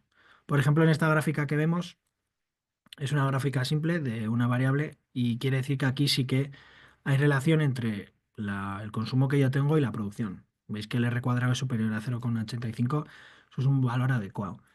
Y esa ecuación que veis nos va a poder ayudar y nos va a permitir un poco calcular también en un futuro, si yo conozco la producción estimada que voy a tener, poder calcular más o menos de forma aproximada cuál va a ser mi consumo futuro. Eso es para lo que nos va a servir también un poco ver la línea base, es conocer un poco de dónde vienen mis consumos. Si yo hiciera, por ejemplo, una doble variable con producción y climatización, pues también me va a permitir tener una ecuación que me vaya a calcular un coste aproximado del consumo que vaya a tener yo en el futuro si conozco esas dos variables. Y esto es lo que comentabas un poco antes de lo que complementaría un poco ese preinforme. O sea, todo lo que hemos visto hasta ahora sería ese preinforme con el que iríamos a la visita, con el que ya trabajaríamos todo y veríamos todo, y ya pasaríamos a lo que es el propio trabajo de campo. Ya hemos visto antes que veríamos pues un poco todas las instalaciones y pasaríamos al punto de mediciones. Un poco hacer esas mediciones de las cosas que realmente necesitemos, porque igual hay mediciones que se suelen hacer que no necesitamos. Nos podría venir bien para confirmar los datos que tenemos, para corroborar o para complementar. Estas tres fotos que veis son equipos que nosotros utilizamos habitualmente cuando hacemos auditorías, como es el de la izquierda, es un analizador de humos. Esto lo que nos sirve es para medir un poco rendimientos de las calderas. Metemos un poco el aparato, el analizador, a la salida de humos y nos analiza un poco la temperatura de combustión, la temperatura a la que salen los humos, la temperatura ambiente, el porcentaje de oxígeno, el porcentaje de CO2 y nos da una serie de valores para calcular el rendimiento que tiene esa caldera. Esto muchas veces también se hacen revisiones de la caldera que se obtienen más o menos los mismos datos. Entonces, lo que nos puede venir bien es para corroborar los datos y comparar esos datos con los análisis, o sea, con las revisiones que os hayan hecho a vosotros de caldera, o si no disponéis de revisiones de caldera, para tener esos datos que también os van a venir bien a vosotros saber cómo funciona vuestra caldera. La segunda foto es un analizador de redes, que eso se suele utilizar cuando queremos un poco ver, examinar en profundidad un equipo en concreto o una línea en concreto. Podemos utilizar, dejar un tiempo este analizador de redes y vamos a ver bien cómo se comporta ese equipo al momento. Ya no a datos de mensuales o datos semanales, sino en todo momento cómo funciona. Entonces, por ejemplo, una máquina en la que se esté... Uy, se me está apagando la batería. Donde se esté funcionando constantemente, metiendo pieza y cerrando, metiendo pieza y cerrando, vamos a ver cómo en ese analizador de redes, cómo entra la pieza, que separará un poco el consumo energético, se está trabajando con la pieza y sale. Y vamos a ver muy en detalle cómo funciona esa línea. Esto nos va a venir bien si queremos eso, examinar ya más en profundidad algo en concreto. Y por último tenemos un maletín, un poco para mediciones ya más de líneas eléctricas, que nos va a permitir, bueno, este maletín que veis, pues tiene un multímetro, tiene pinzas amperimétricas, guantes, cocodrilos, un poco las bases para poder hacer un poco mediciones de línea. Esto nos va a servir para calcular un poco las distribuciones energéticas. Una distribución como la que veis aquí.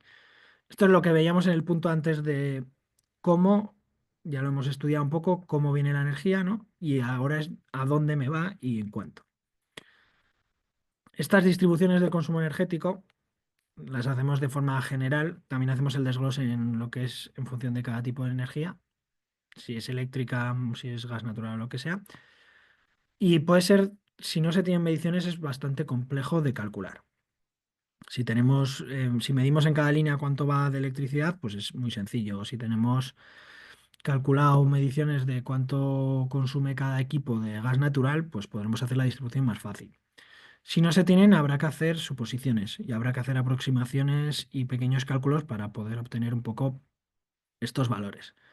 En el caso de la electricidad, un método puede ser con lo que hemos visto antes del amperímetro y medir un poco las líneas, sobre todo si estamos haciendo la visita en un momento de un funcionamiento óptimo, un funcionamiento normal, podremos medir cuál es la intensidad que va destinada un poco a cada línea y hacer un poco ese porcentaje de cuánto consume cada línea.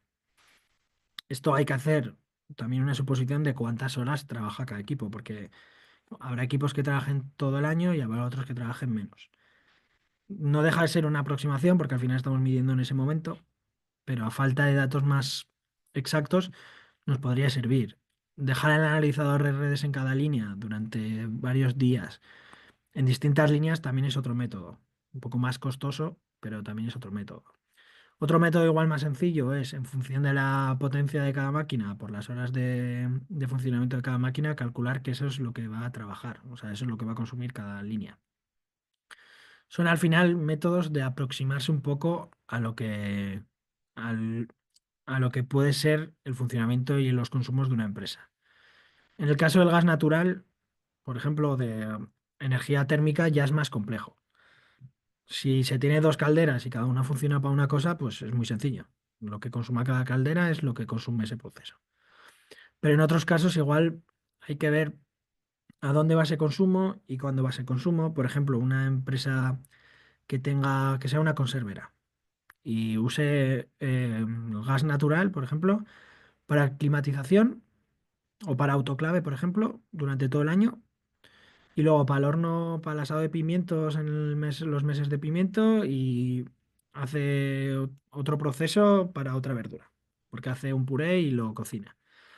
Entonces, en función del pico que haya en los meses de campaña de ese producto en concreto, podremos estimar que eso es lo que se destina al propio proceso, es decir, en los meses que de pimiento, ese exceso de consumo de lo habitual, por así decirlo, de la media, es lo que se va a destinar al horno de pimiento.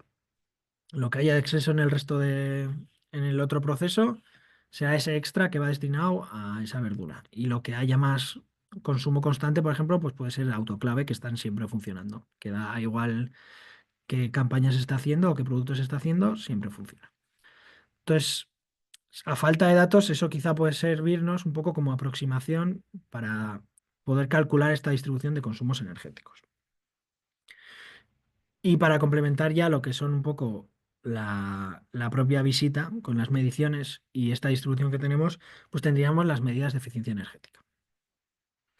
Hay una propia formación, que os ha comentado antes Irene en la página donde podéis apuntaros, que se centra en la formación es completamente de las medidas de eficiencia energética. Hay una de medidas y hay otra de descarbonización, donde ya van a entrar en profundidad sobre lo que yo ahora os voy a comentar un poco de forma breve. Entonces, si realmente estáis interesados, esas formaciones son más completas de lo que vamos ahora a comentar. En esta formación, al final, es de auditorías energéticas. Entonces, estos temas de medidas de eficiencia energéticas vamos a comentar un poco de forma breve y ya más enfocado en lo que es la auditoría, pero no tanto en cómo funcionan o cómo realmente hacer un estudio de cómo calcular los ahorros de estas medidas. A nivel general, vamos a distribuir un poco en energía térmica y eléctrica. De energía térmica tenemos rendimientos de caldera, recuperadores de calor, bomba de calor, biomasa, hay mil, pero vamos a hablar de estos cuatro. Con el rendimiento de caldera es como hemos visto antes, con la medición, con el analizador de humos o con las mediciones que se os hayan hecho, lo que vamos a calcular es el rendimiento actual de vuestra caldera.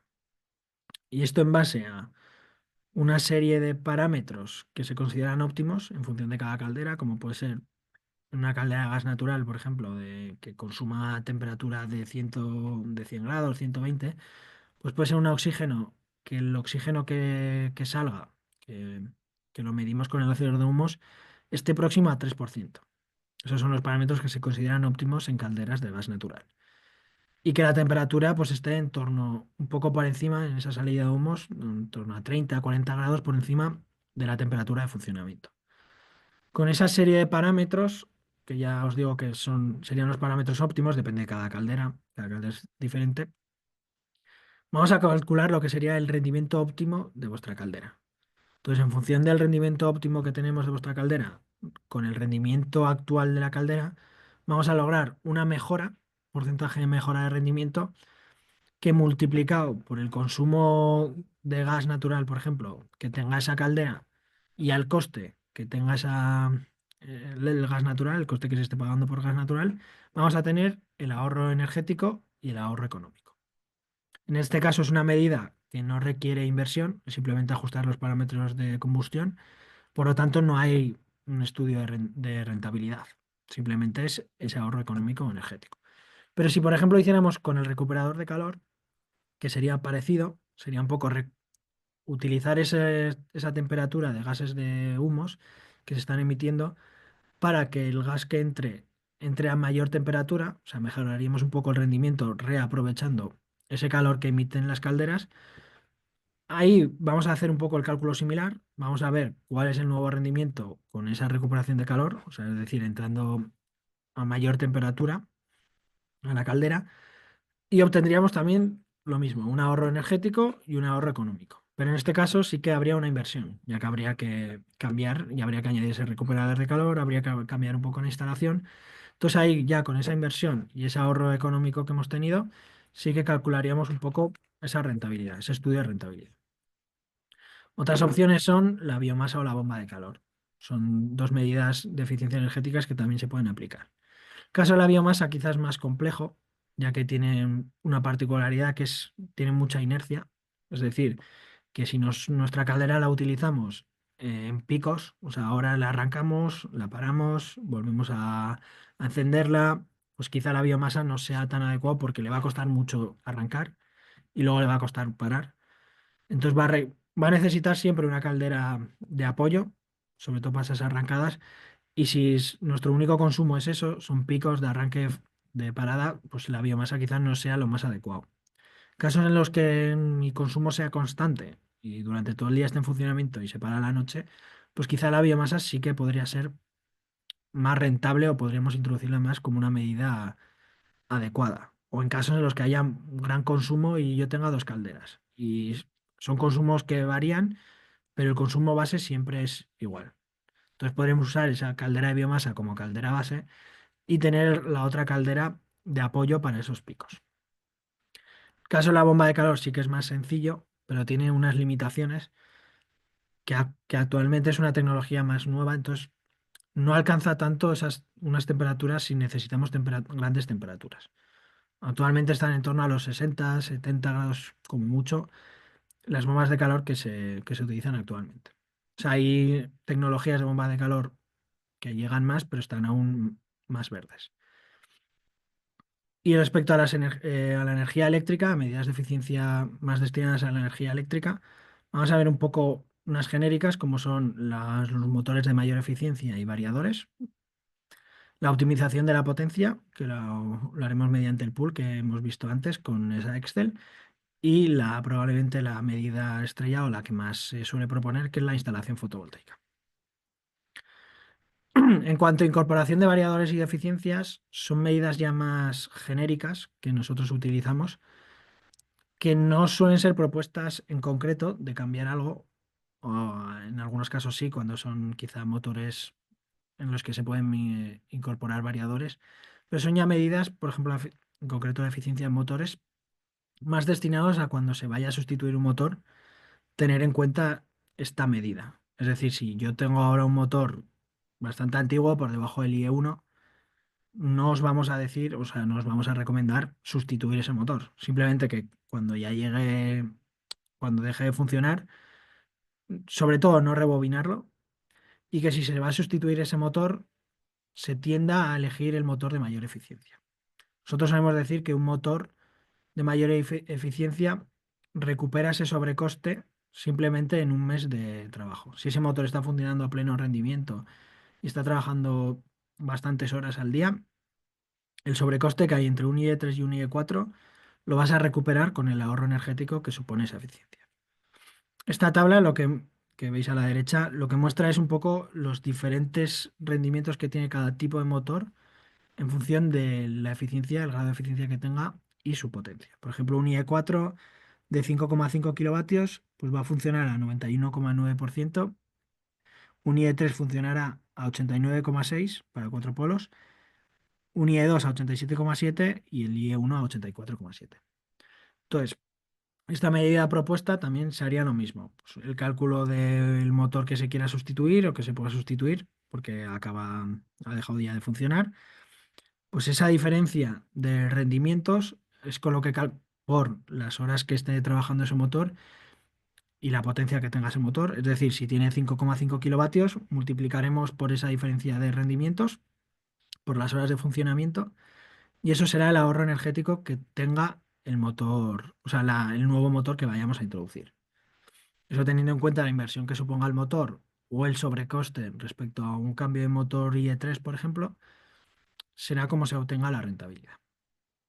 Para los variadores ocurre parecido. Una medida que nosotros recomendamos es incorporar variadores de motores a motores de par variable, es decir, a ventiladores, a bombas, porque si, por ejemplo, nuestro motor está funcionando al 80%, si tuviéramos un variador incorporado, estaríamos consumiendo tan solo el 51% de energía de su potencia. Es decir, estamos ahorrando un 49% de energía.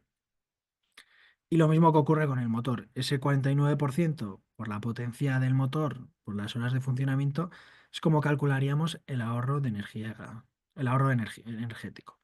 Y al coste de que esté la electricidad que esté pagando la empresa de electricidad, pues calcularíamos ese ahorro energético, o sea, económico. Teniendo en cuenta la inversión que suponga el variador, pues calcularíamos la rentabilidad.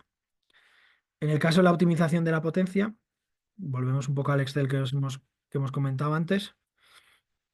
Tenemos aquí cómo nosotros calculamos la optimización de la potencia. Ya hemos visto antes de dónde venía, que depende un poco del grupo tarifario en el que estemos y de la potencia contratada, pero aquí veis que la empresa actualmente tiene contratado 2.200 para el periodo 1 hasta el periodo 5 y el periodo 6 2.300.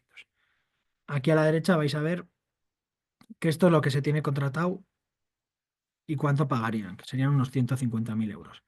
Este precio viene de lo que es el propio importe del término de potencia, que es lo que hemos visto antes, esos costes fijos que tenemos. Habría que sumarle los excesos, es decir, cuando superemos nuestra potencia contratada, se nos cobrará unos excesos, que sean 7.000 euros. Y esto da un valor final, sin impuestos, y aquí ya con el impuesto eléctrico, de 150.000 euros. Entonces, si nosotros, por ejemplo, vemos que hay 7.000 euros de excesos y los queremos reducir porque consideramos que es mucho dinero, podremos estudiar aquí y veremos que si introducimos 2.300 los excesos bajan a 1.000, pero seguimos en los 150.000. De hecho, antes estamos en 150.400, ahora en 150.700. Con esto nos va a permitir un poco, ya hemos dicho antes que no todas las medidas son de ahorro energético, pero aquí sí que veremos un poco, podemos estudiar el ahorro económico. Nosotros siempre recomendamos que haya algo de excesos. Si no hay excesos es que estamos pagando de más. Y en este caso, como veis, hemos bajado de 7.000 a 1.000 euros en excesos y seguimos pagando lo mismo. Así que seguramente lo ideal sea un término un poco entre ambos casos. Vamos a probar, por ejemplo, 2.250 sin bajar el periodo 6. El periodo 6 lo mantendremos. Y vemos que aquí sí que ya baja un poco. Hemos reducido esos excesos y ya estamos pagando un poco menos. Entonces, con esta herramienta nosotros jugamos un poco para calcular vuestra optimización de la potencia. ¿Cuál sería vuestra potencia ideal en ese año? Esto, claro, es una guía que os puede servir, pero ya con los datos, conociendo ya los datos, a todo lo pasado. Si vais a ampliar maquinaria o si va a cambiar algún proceso, pues esto no va a servir porque vais a consumir más y estos datos no van a ser realmente útiles. El periodo 6 lo mantenemos siempre porque, como hemos visto antes, es el periodo más barato. O sea, apenas cuesta nada, cuesta 2.600 euros frente a los 52.000 que cuesta el periodo 1. Y es una forma de garantizaros vuestra potencia. Si vosotros ya tenéis en el P6 2.300 kilovatios, es una potencia que no os pueden bajar, que ya es vuestra. Si lo bajarais y luego necesitarais subirlo de nuevo, no siempre es posible que os acepten esa subida de potencia. Sin embargo, si ya las tenéis en 2.300, ya tenéis esa potencia garantizada. Y por último, ya como última medida, es la medida de fotovoltaica. La medida fotovoltaica suele ser la medida más propuesta en la actualidad o que más se ha propuesto últimamente. Y seguramente muchas empresas, aunque no dispongáis de fotovoltaica, ya haya venido alguien o haya venido alguna ingeniería a haceros un estudio de fotovoltaica. Y si no es el caso, pues lo podríamos hacer nosotros. Lo que nosotros podemos hacer ya que disponemos de esa curva de consumos, esa curva cuartolaria que hemos visto, es poder analizar bien ese estudio fotovoltaico que igual os han hecho otra empresa o que no os han hecho, porque podremos medir no solo la generación fotovoltaica en vuestra zona, es decir, dependiendo de vuestra zona, pues pondremos una orientación, una CIMU, dependiendo de dónde esté, y a través de un programa de la Unión Europea, que es el PVGIS, nosotros vamos a simular un poco vuestra generación fotovoltaica. Es decir, cuánto generáis en cada momento en vuestro emplazamiento. Y lo que nosotros vamos a tener esa ventaja, o por lo que va a ser quizá más complejo, o quien haga la auditoría energética, es porque con la curva cuarto horaria vamos a poder comparar un poco si hay excesos, porque no toda vuestra energía la vais a aprovechar, sobre todo si no trabajáis fines de semana, o si hay picos de fotovoltaica por encima de lo que realmente vosotros consumís. Nosotros vamos a desechar un poco esos excesos, es decir, cuando estéis generando fotovoltaica por encima de lo que consumís, no lo vamos a contar y vamos a contar solo esa energía que realmente aprovecháis, esa energía de autoconsumo. Y teniendo en cuenta esos valores, comparándolo con la curva cuarto horaria y teniendo un poco en cuenta el precio de la electricidad, pues haremos un poco ese estudio del ahorro energético. Y al igual que hemos comentado antes, pues con el ahorro energético y económico haremos la comparativa en función de la inversión que tengamos de lo que realmente nos estamos ahorrando. Ya siguiendo un poco con lo que es la propia auditoría, pasaríamos al punto de lo que es descarbonización, que lo va a comentar aquí mi compañero José Mari, de lo que es ya la propia descarbonización y financiación un poco más centrado en las ayudas que tenemos disponibles ahora mismo y el CAES.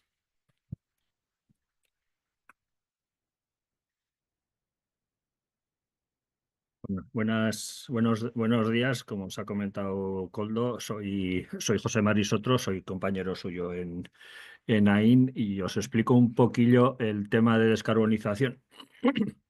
Básicamente desde el punto de vista de las auditorías energéticas, ¿eh? No vamos a hablar de descarbonización en plan, en plan total. Ya disculparéis, pero estoy con la garganta bastante fastidiado y haré lo que pueda.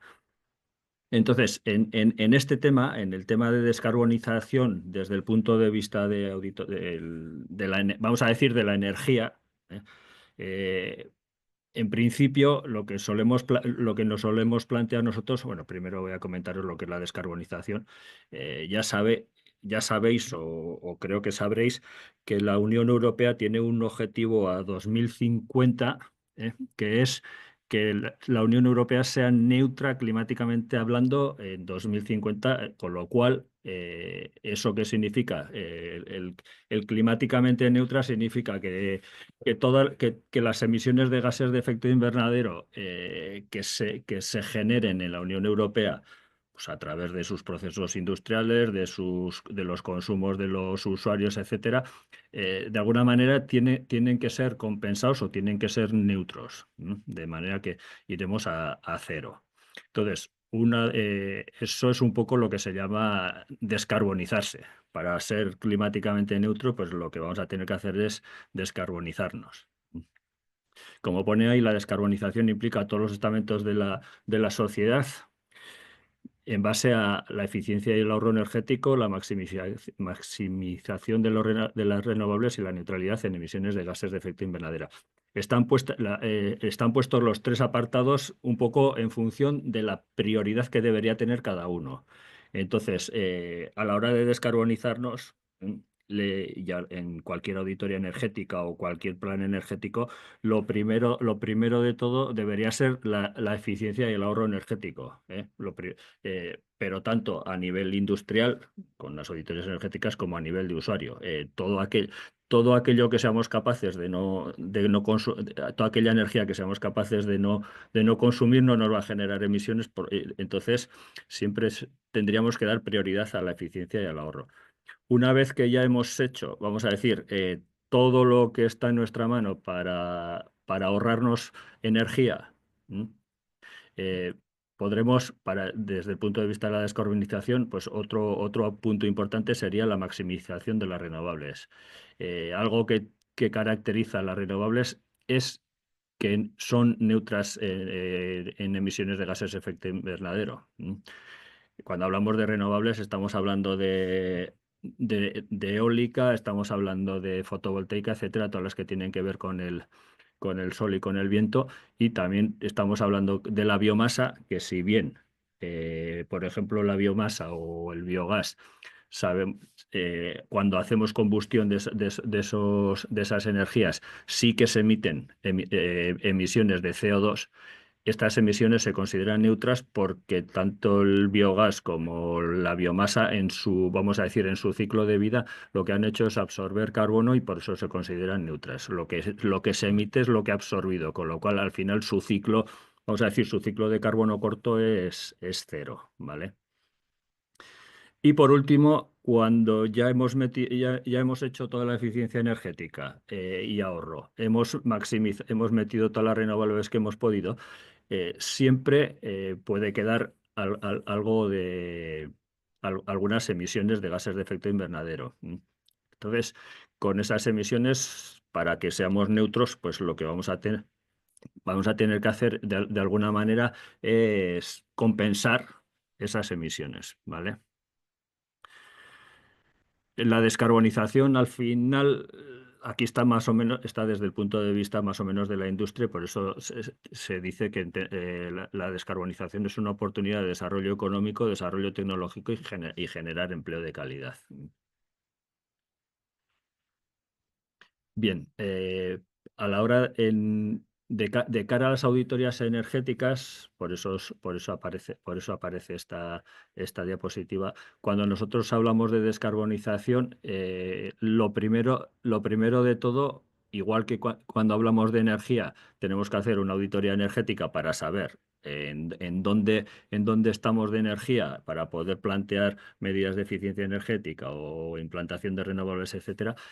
A la hora de plantearnos una descarbonización, lo primero que tenemos que saber es cuánto estamos emitiendo, cuánto y qué tipo de emisiones estamos generando, ¿vale? Entonces, para eso tenemos lo que ahí se denomina el concepto que es huella de carbono. Al final, ¿qué es la huella de carbono de una empresa? Es el inventario de las emisiones de gases de efecto invernadero de esa empresa debido a su actividad. En el caso de la energía, pues es el inventario o son las emisiones que se generan por el tema de consumir energía, tanto de combustible térmica o eléctrica. Entonces, para calcular, en este caso, la auditoría energética, por ejemplo, lo que nos daría sería la información del dato de actividad. Entonces, para calcular una huella de carbono, necesitamos, como veis ahí, no es más que una fórmula que es una multiplicación. Yo normalmente, cuando se habla de huella de carbono, cuando hablas con las empresas a la hora de calcular, suele decir, bueno, se suele decir, hay mucha gente que dice que es muy complicada, yo suelo decir al revés, digo, complicada no es, al final es una multiplicación, todo el mundo sabe multiplicar. Lo que según donde nos queramos meter, es laborioso. ¿Por qué es laborioso? Porque tenemos dos conceptos que son el dato de actividad, que es el parámetro que define el grado o el nivel de la actividad generadora de emisiones de gases de efecto invernadero, en el caso de una industria o en el caso de una industria, en el caso de una industria, en el caso de un usuario, en el caso de un comercio. Por ejemplo, puede ser si tenemos calderas con gas natural, lo que hacemos en esa caldera es combustionar gas natural. Esa combustión al final nos genera CO2. Entonces, en este caso, ¿cuál sería el dato de actividad? Pues los kilovatios de gas natural que consumimos en esa caldera. Ese dato es un dato que puede salir de una auditoría energética.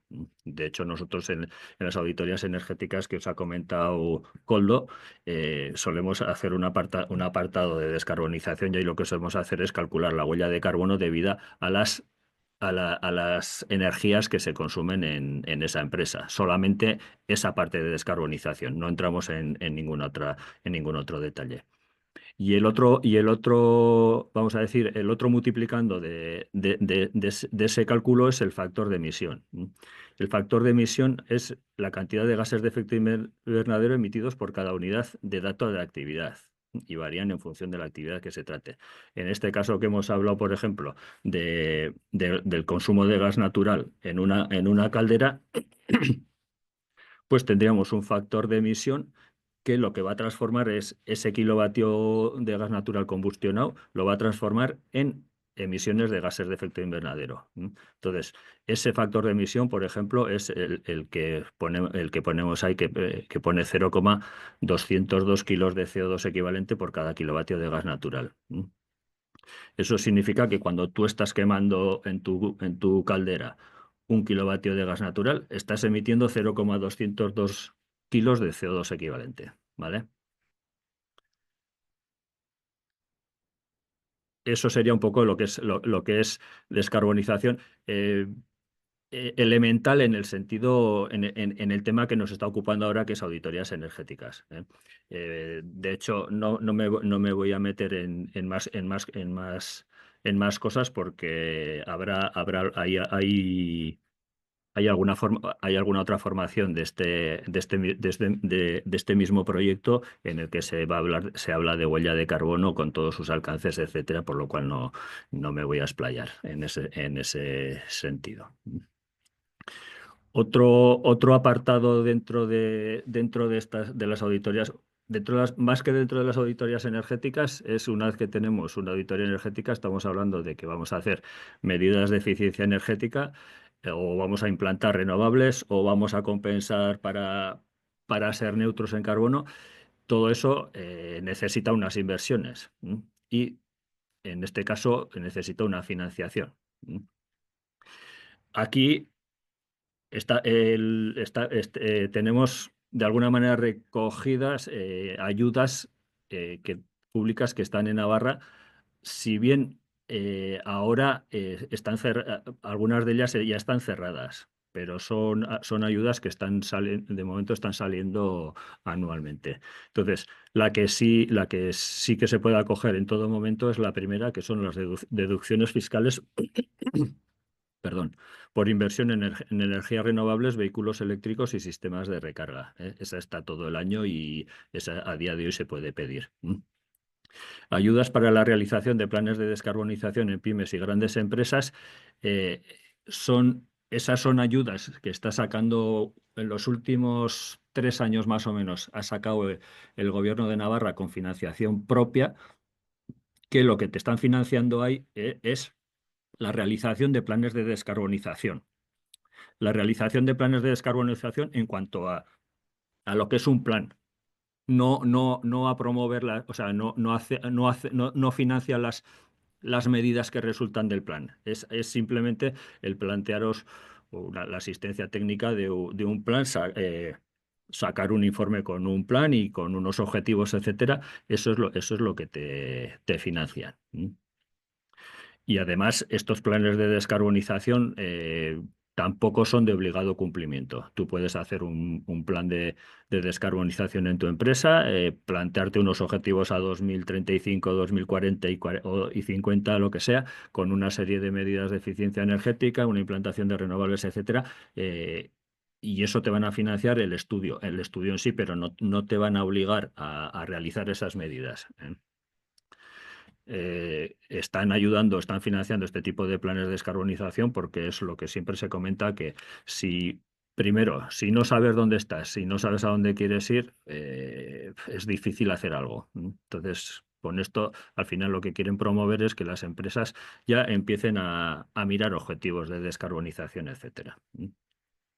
Y la siguiente ayuda, que es las ayudas para la implementación de actuaciones de descarbonización en el sector industrial 2025-2026, esta lleva 2 años, el año pasado salió y este año ha salido.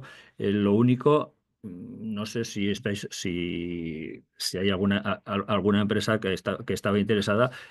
Hoy es creo que es el último día de pedir la subvención. Creo que termina hoy el plazo. Aquí aquí sí que lo que se está financiando o se está ayudando es la implantación o la implementación de actuaciones de descarbonización. Algunas actuaciones que pueden salir en un plan de descarbonización, aquí ya sí que la ayuda es para hacer esas medidas en concreto, para implantar esas medidas en concreto. Este año ha salido con carácter bianual, con lo cual va a cargo de presupuestos del 25 y del 26 y ya te digo, termina hoy el plazo y el plazo para hacer las medidas, el plazo para pedir termina hoy, pero el plazo para hacer las medidas termina, creo que es en septiembre del año que viene. El año que viene no saldrán porque como han salido son bianuales, pero me imagino que seguirán con este tipo de medidas. Y por último, otro apartado de financiación que ha salido últimamente, de hecho empezó en 2023, salió el Real Decreto que recogía esta figura, son los CAEs, que es el certificados de ahorro energético. Entonces, aquí va a haber también vamos a decir, va a haber una jornada en la que se hablará de financiación en más profundidad. Por eso, de CAEs, simplemente os voy a explicar lo que es a grosso modo, y os pondré un ejemplo para que lo veáis. Es una figura, creo yo, que es súper interesante, sobre todo para la industria, porque la industria es la que más ahorros energéticos puede obtener, pero en principio los CAEs están planteados para cualquier figura, a nivel de usuario, a nivel de comercio o a nivel de industria o agricultura, etcétera. Puede optar, vamos a decir, cualquier medida que suponga un ahorro energético. Puede optar a un certificado de este tipo, ¿vale? En este gráfico o en este diagrama os explico un poco de dónde viene la figura de los CAEs, ¿vale? Y os lo explico a toda pastilla. ¿De dónde viene? A día de hoy, España, como miembro de Europa, de la Unión Europea, tiene unas obligaciones de ahorros energéticos anuales, X, los que les haya propuesto la Comisión, ¿vale? Entonces, esas obligaciones de ahorros energéticos anuales, el Ministerio se los trasvasa, vamos a decir, a las empresas que suministran energía tanto eléctrica como productos petrolíferos, etcétera, Repsol, Iberdrola, etcétera, todos los que conocemos. Entonces, quienes están obligados de alguna manera a hacer esos ahorros energéticos, que por eso aparece ahí la figura sujeto obligado, son esas empresas. Entonces, todos los años el Ministerio de Industria Nacional publica una orden en la que recoge a todas las empresas obligadas y les pone unas obligaciones de ahorro energético en función de sus ventas del año anterior o de 2 años antes, ¿vale? Entonces, de tal manera que Repsol, por ejemplo, pues en 2023 vendió X gigavatios de energía, pues está obligada a tener un ahorro X.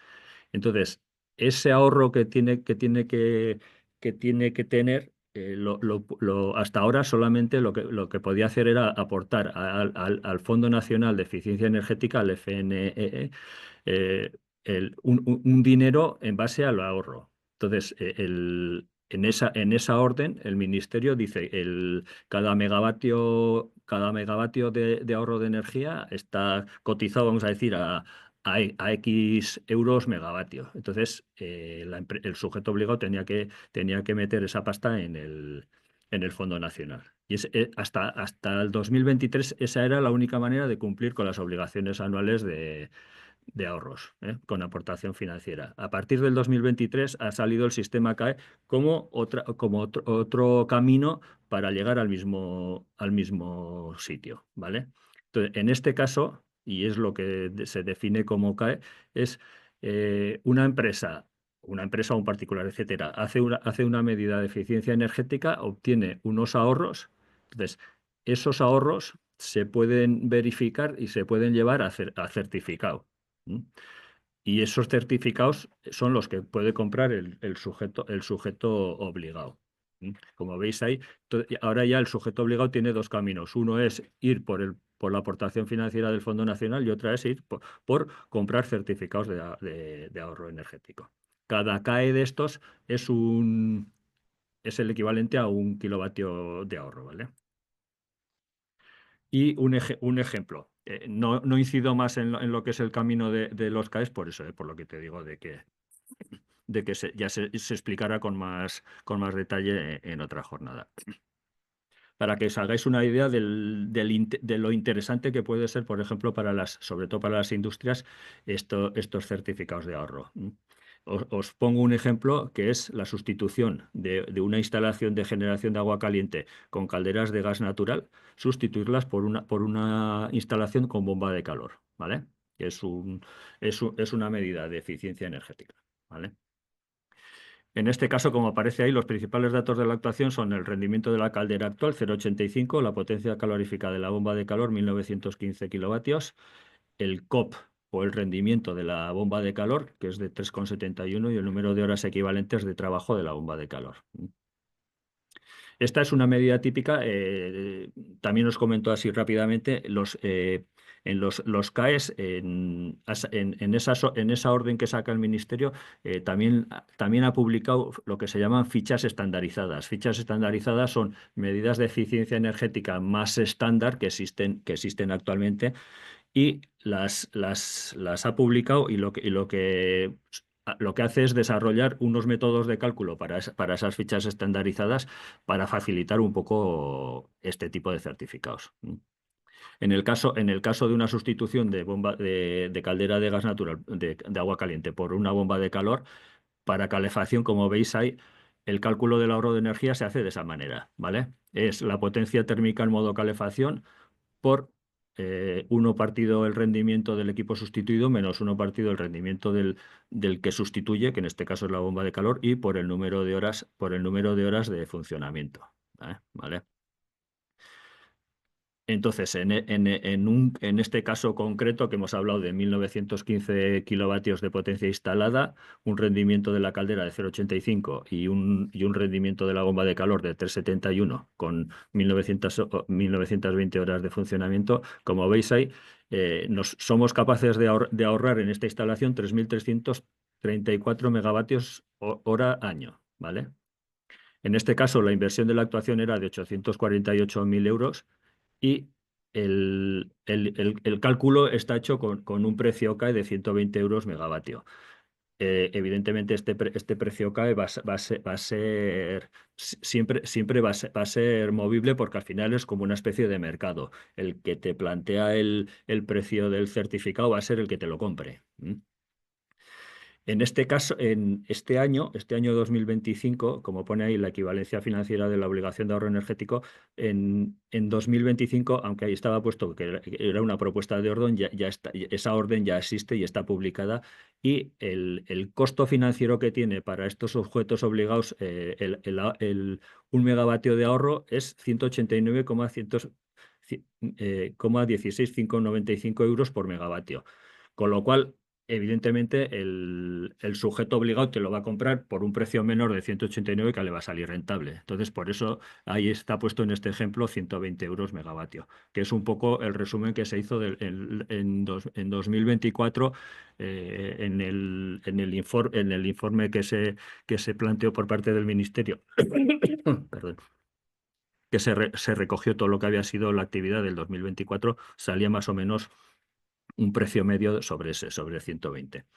Como veis ahí, el ingreso por vender esos certificados de ahorro de 400.000 euros supone prácticamente casi el 50% de la inversión de la actuación, para que veáis el interés de este tipo de certificados.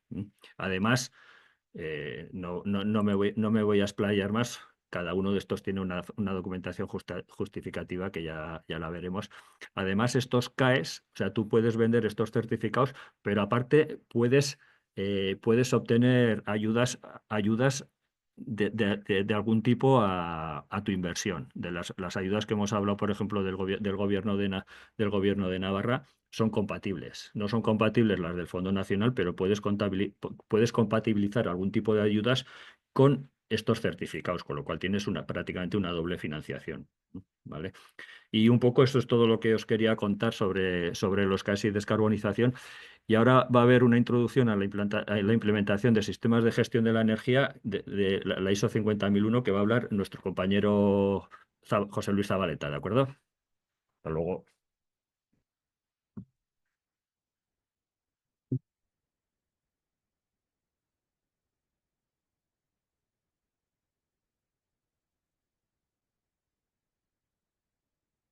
Hola, buenos días. Pues bueno, para afinar ya con la jornada, queda poco tiempo.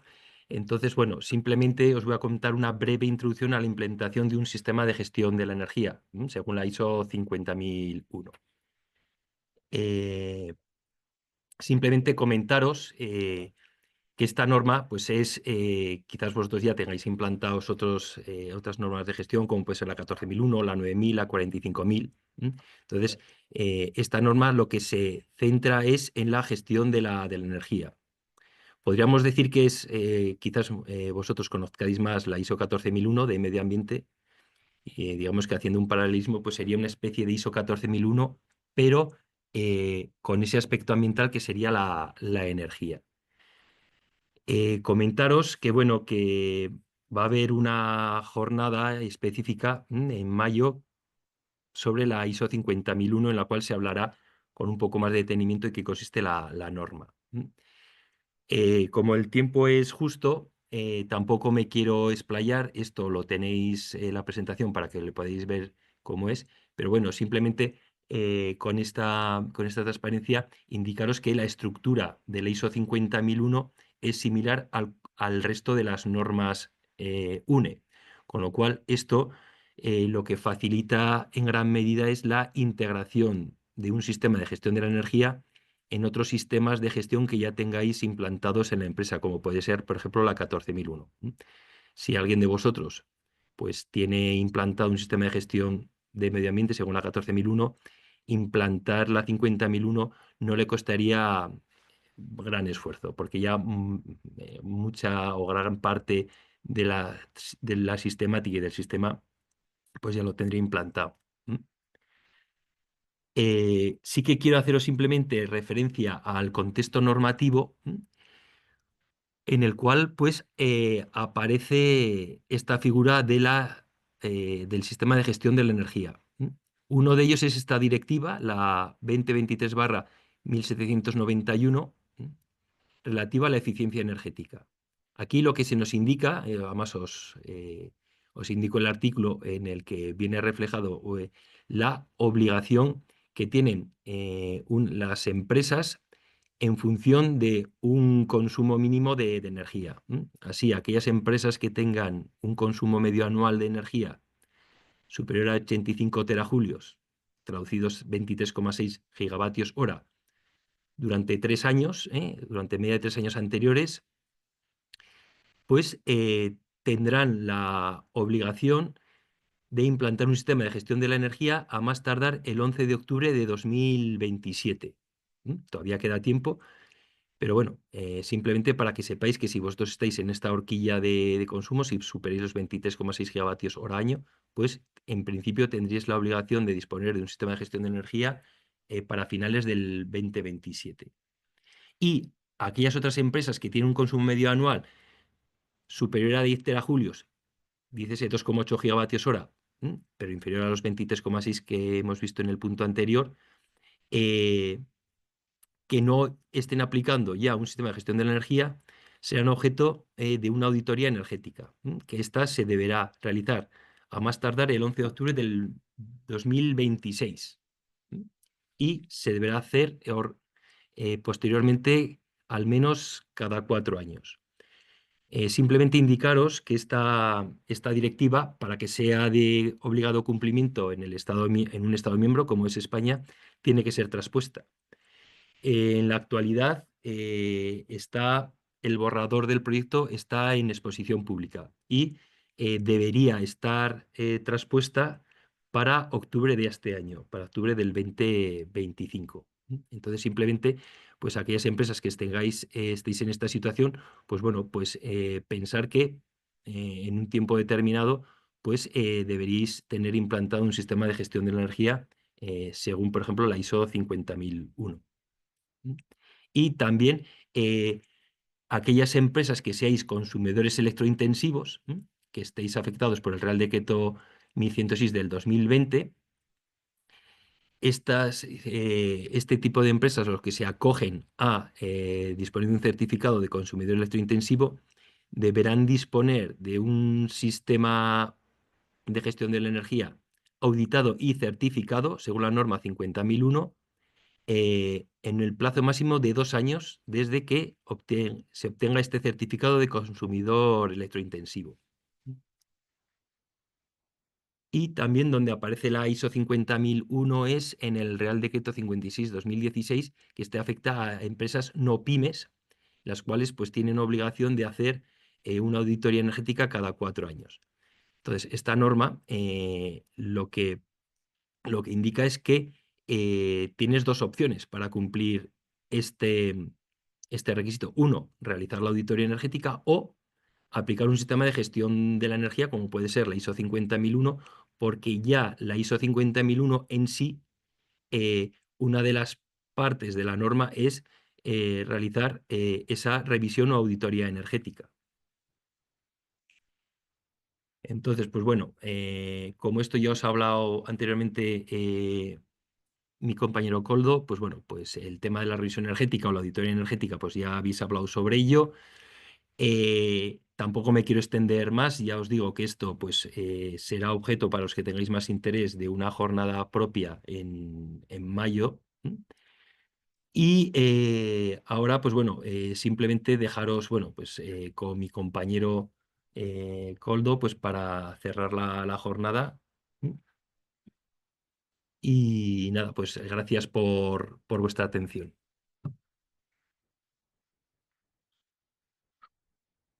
Buenas. Bueno, antes de cerrar, os voy a pedir un favor, que lo ha comentado antes Irene, que es para pedir, para que nos rellenéis el cuestionario. Os copio ahora en el chat, que nos vais a hacer un favor si no lo podéis rellenar, para tener un poco vuestro feedback. Y cualquier duda que tengáis ahora, pues nos la podéis comentar en alto o si queréis por el chat y la resolvemos. El cuestionario que os voy a mandar son 2 minutos, ¿eh? Son preguntas sencillas, no hay que completar nada. Pero lo necesitamos también, eso, como ha dicho antes Irene, un poco para el propio proyecto en el que estamos.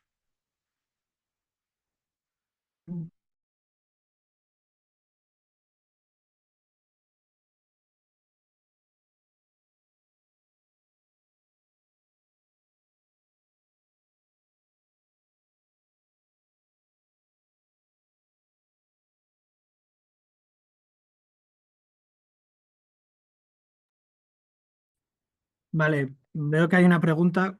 Comentáis si los consumos superiores a 2,3, si se suma gas y electricidad, bueno, los 2,8. Entiendo que es por lo de la parte de obligatoriedad en auditorías energéticas. Y sí, o sea, se suma todo tipo de consumo. Da igual si es electricidad, si es gas, si proviene de biomasa incluso, o fotovoltaica, si es autoconsumo. Toda la energía que consumáis se suma. Y si se supera ese 2,8, pues tendréis obligado cumplimiento de auditoría energética. He silenciado. Gracias por la pregunta si se podría conseguir unos ahorros energéticos o calcular esos ahorros energéticos de la optimización de la potencia de forma sencilla.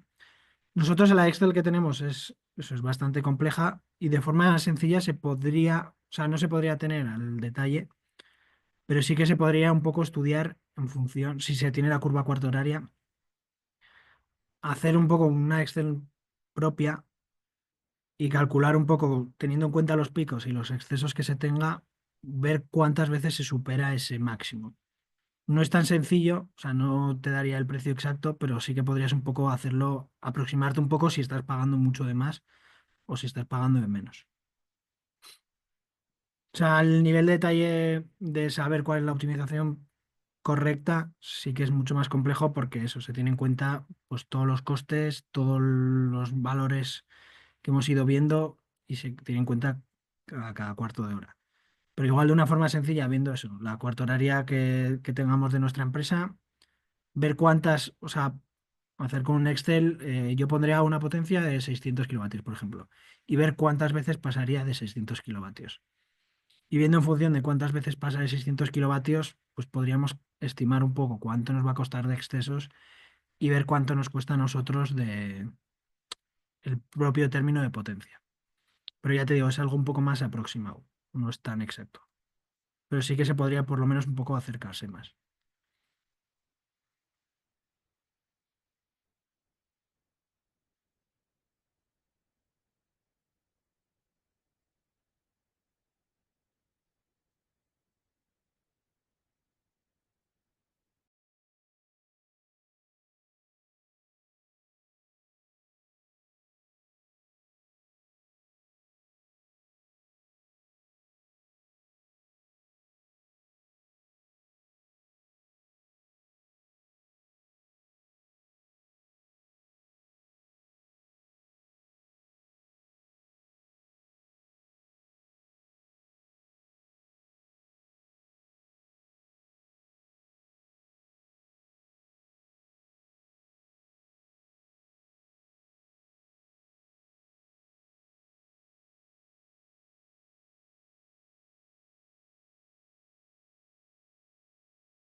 Ya veo que vais poco a poco rellenando. Aún hay bastantes personas que entiendo que estaréis conectadas con una habéis acabado. Entonces espero un poco mientras vais rellenando el formulario que os hemos mandado.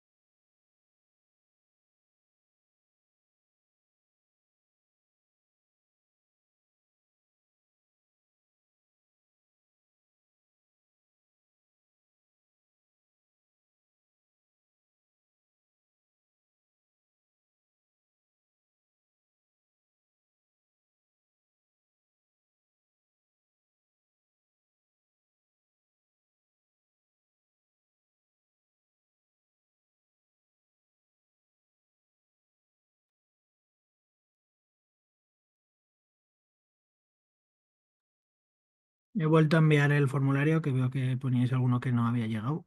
A ver si ahora se ve.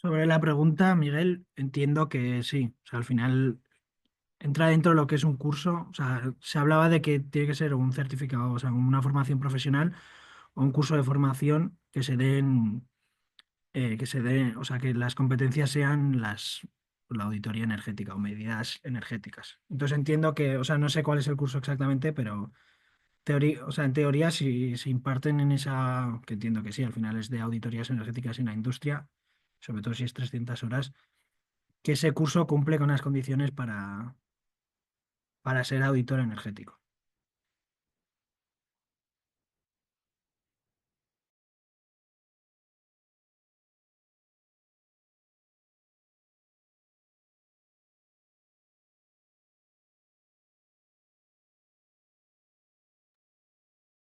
Y bueno, viendo que ya no hay más, que no va aumentando la participación en el formulario, entiendo que ya todos habéis rellenado. Así que encima ya que nos hemos pasado un poco de tiempo, vamos a ir ya cerrando. Daros de nuevo las gracias por asistir al curso y por rellenar el formulario. Y ya sabéis que tenéis más formaciones, algunas más en profundidad, que igual os pueden también complementar esta formación, que son muy interesantes. Y eso, Deciros muchas gracias por asistir y por rellenar la encuesta. Chao.